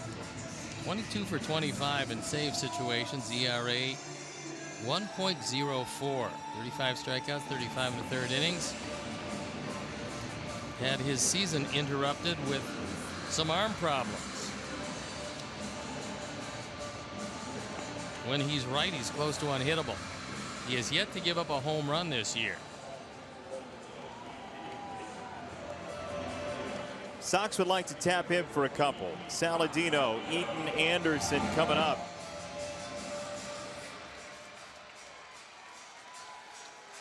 Dave was a starting pitcher when he was with Tampa Bay. Came over to Kansas City and was used as a starting pitcher, but he was under 500 the first year he got to KC in 2013. Then it was the pen, where last year he was miraculous. 0.94 ERA.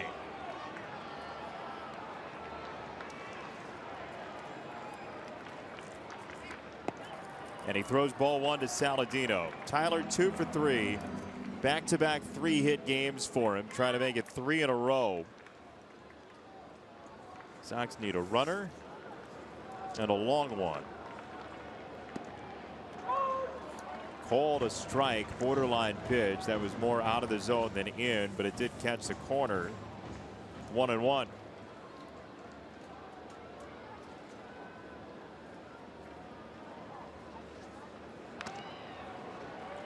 Fouled off. Davis hasn't pitched in a week. So they're making sure that he is entirely healthy.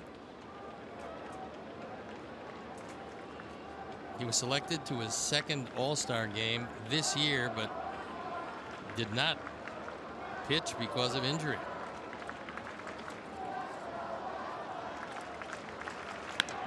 Saladino cranks it to right center field, and the Sox will bring up the tying run.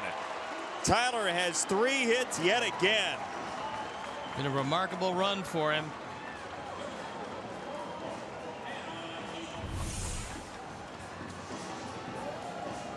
Takes that fastball down, stays right with it, and drills it into right center field.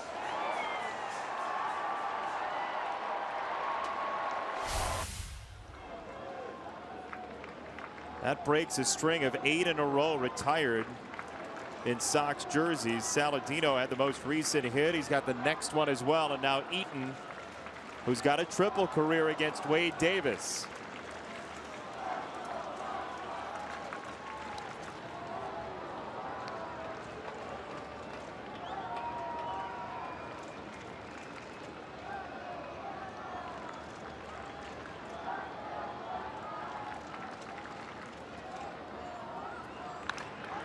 Down the left field side. This is a fair ball into the corner.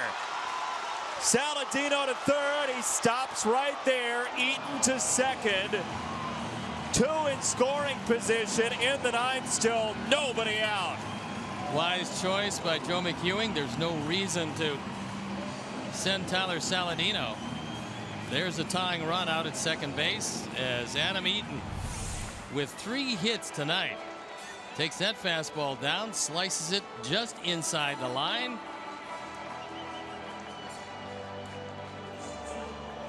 He puts on the brakes and gets back to the bag. So now the Sox, with even just a couple of productive outs, could create the tying run. Interesting defense to this point. In on the left side, back on the right side.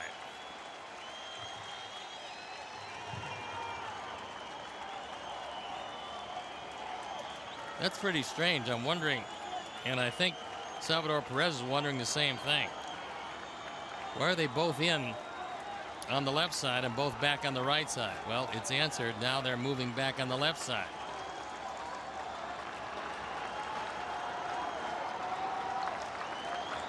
Royals look like they'll concede the run on a ground ball. Anderson takes ball 1.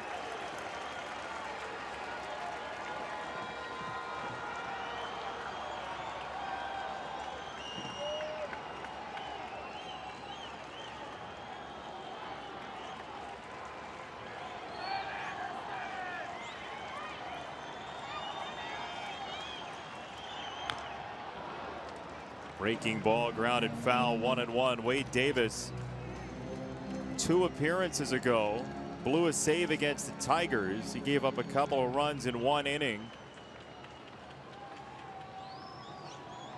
3 blown saves this year for Davis. Eaton at second, Saladino at third. 1-2. Davis had a right flexor strain, and anytime you hear that, you wonder if they're going to come back with anything close to what they had before the injury. In the case of Davis, that magic that he showed for the better part of a year and a half is not quite what it was.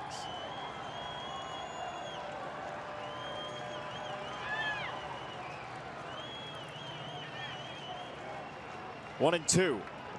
He gets him swinging. Strike 3. There's the out.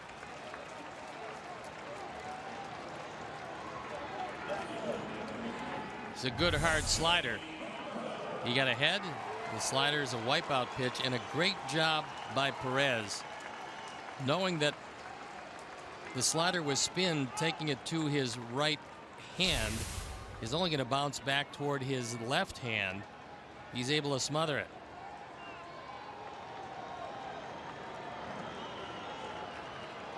It's up to Melky now. He's 1 for 4 with a run scored. And he chops this foul.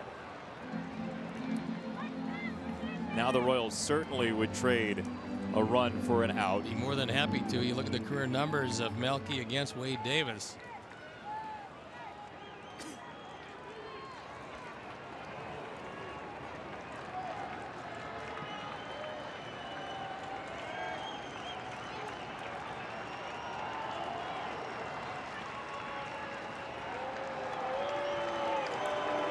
Perez looked like he thought about going out to the mound, and he's going to hold off. Even the kids don't like the time.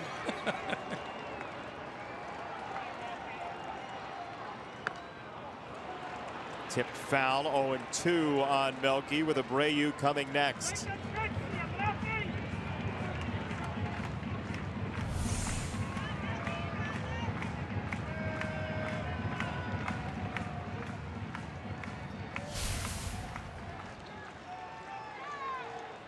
Hear no evil, speak no evil.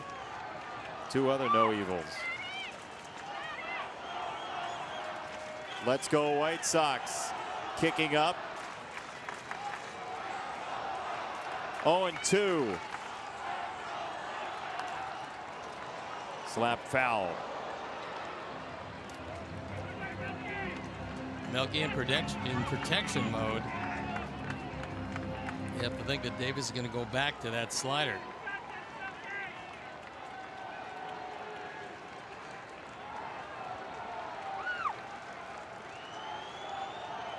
Up high with a fastball.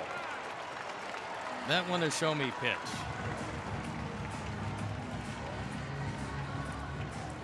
Set up for a slider here. I would think so.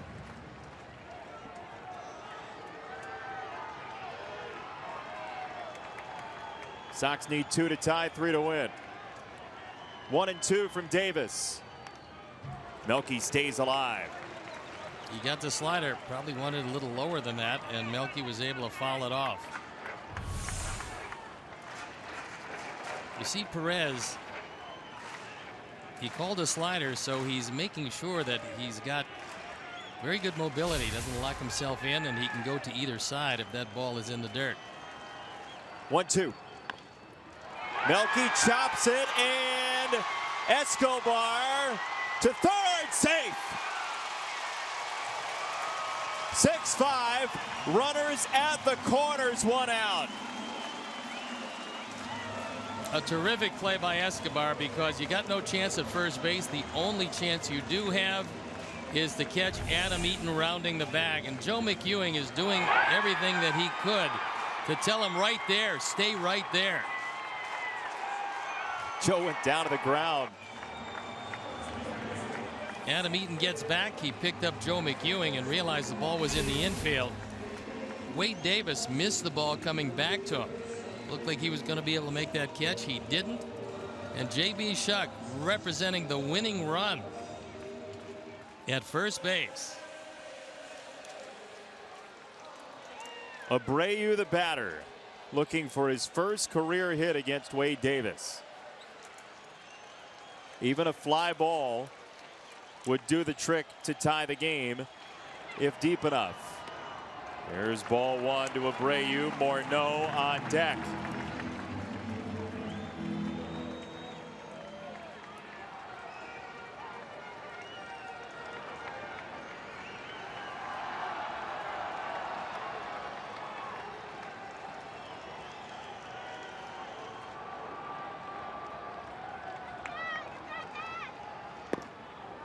Two balls, no strikes. Is this a pitch around, or is it Davis not finding his spot? No, he's not trying to pitch around him because you got a pretty tough left-hand hitter. Justin Morneau has got a couple of doubles. Plus a base hit here, you stay alive. You put Abreu on and a base hit loses you the game. 2-0. Went to another breaking ball, 2-1. Morneau's career against Davis has been very good. 5 out of 14 with a home run. That's what looms after Abreu here in the 9th. Sox trying to do significant damage to the Royals in the wild card game currently being played out in the American League.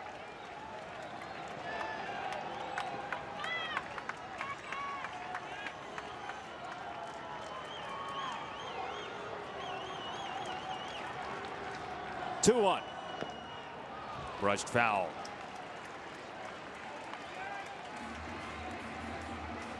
That one way down out of the zone. Jose fouled it off. Todd Frazier can't sit still. That's all the Royals can do.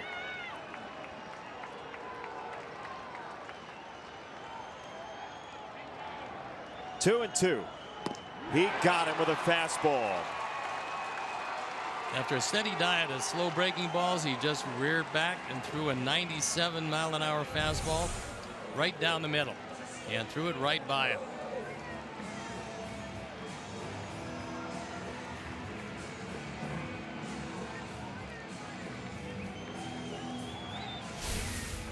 So it's up to Justin Morneau, who's doubled twice. The tying run is at third. The winning run's at first base. Morneau locking in on Davis.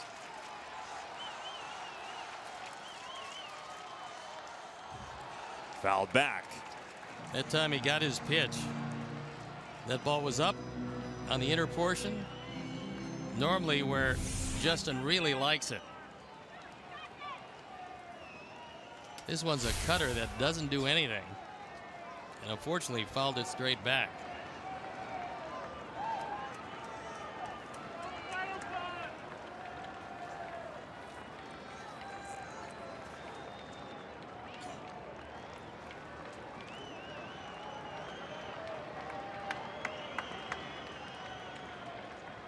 Oh, 1 from Davis.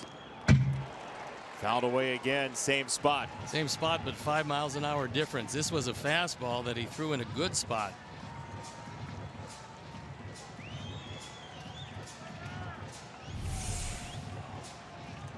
Literally the exact same spot as the cutter.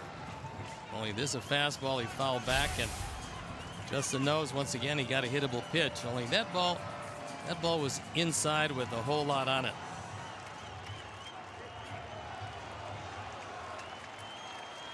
All it takes is one more hit.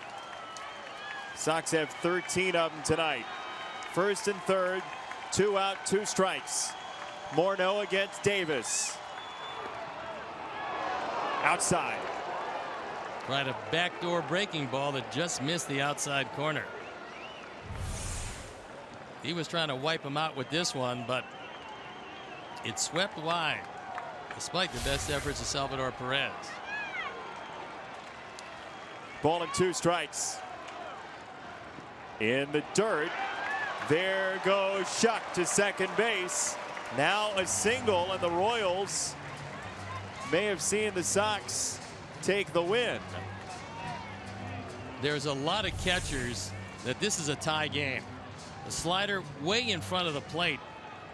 He didn't try to catch it. He got down on both knees and let the ball hit the bottom part of his chest protector and trickle straight in front of him. Great technique by Perez.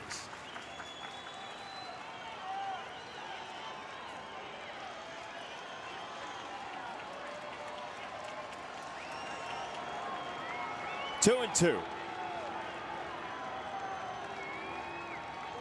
He struck him out.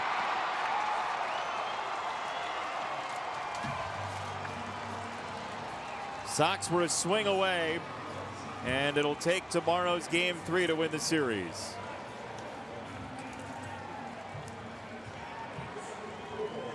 Wade Davis had it when he needed it. 2 strikeouts of Abreu and Morneau, and that was that with the game on the line. Just like we promised you early in the game, it's Miller time, brought to you by Miller Lite, and it's Blake Smith's Major League debut. A wonderful job in the 9th inning. He gets Cuthbert. He gets Dyson. And he gets Merrifield.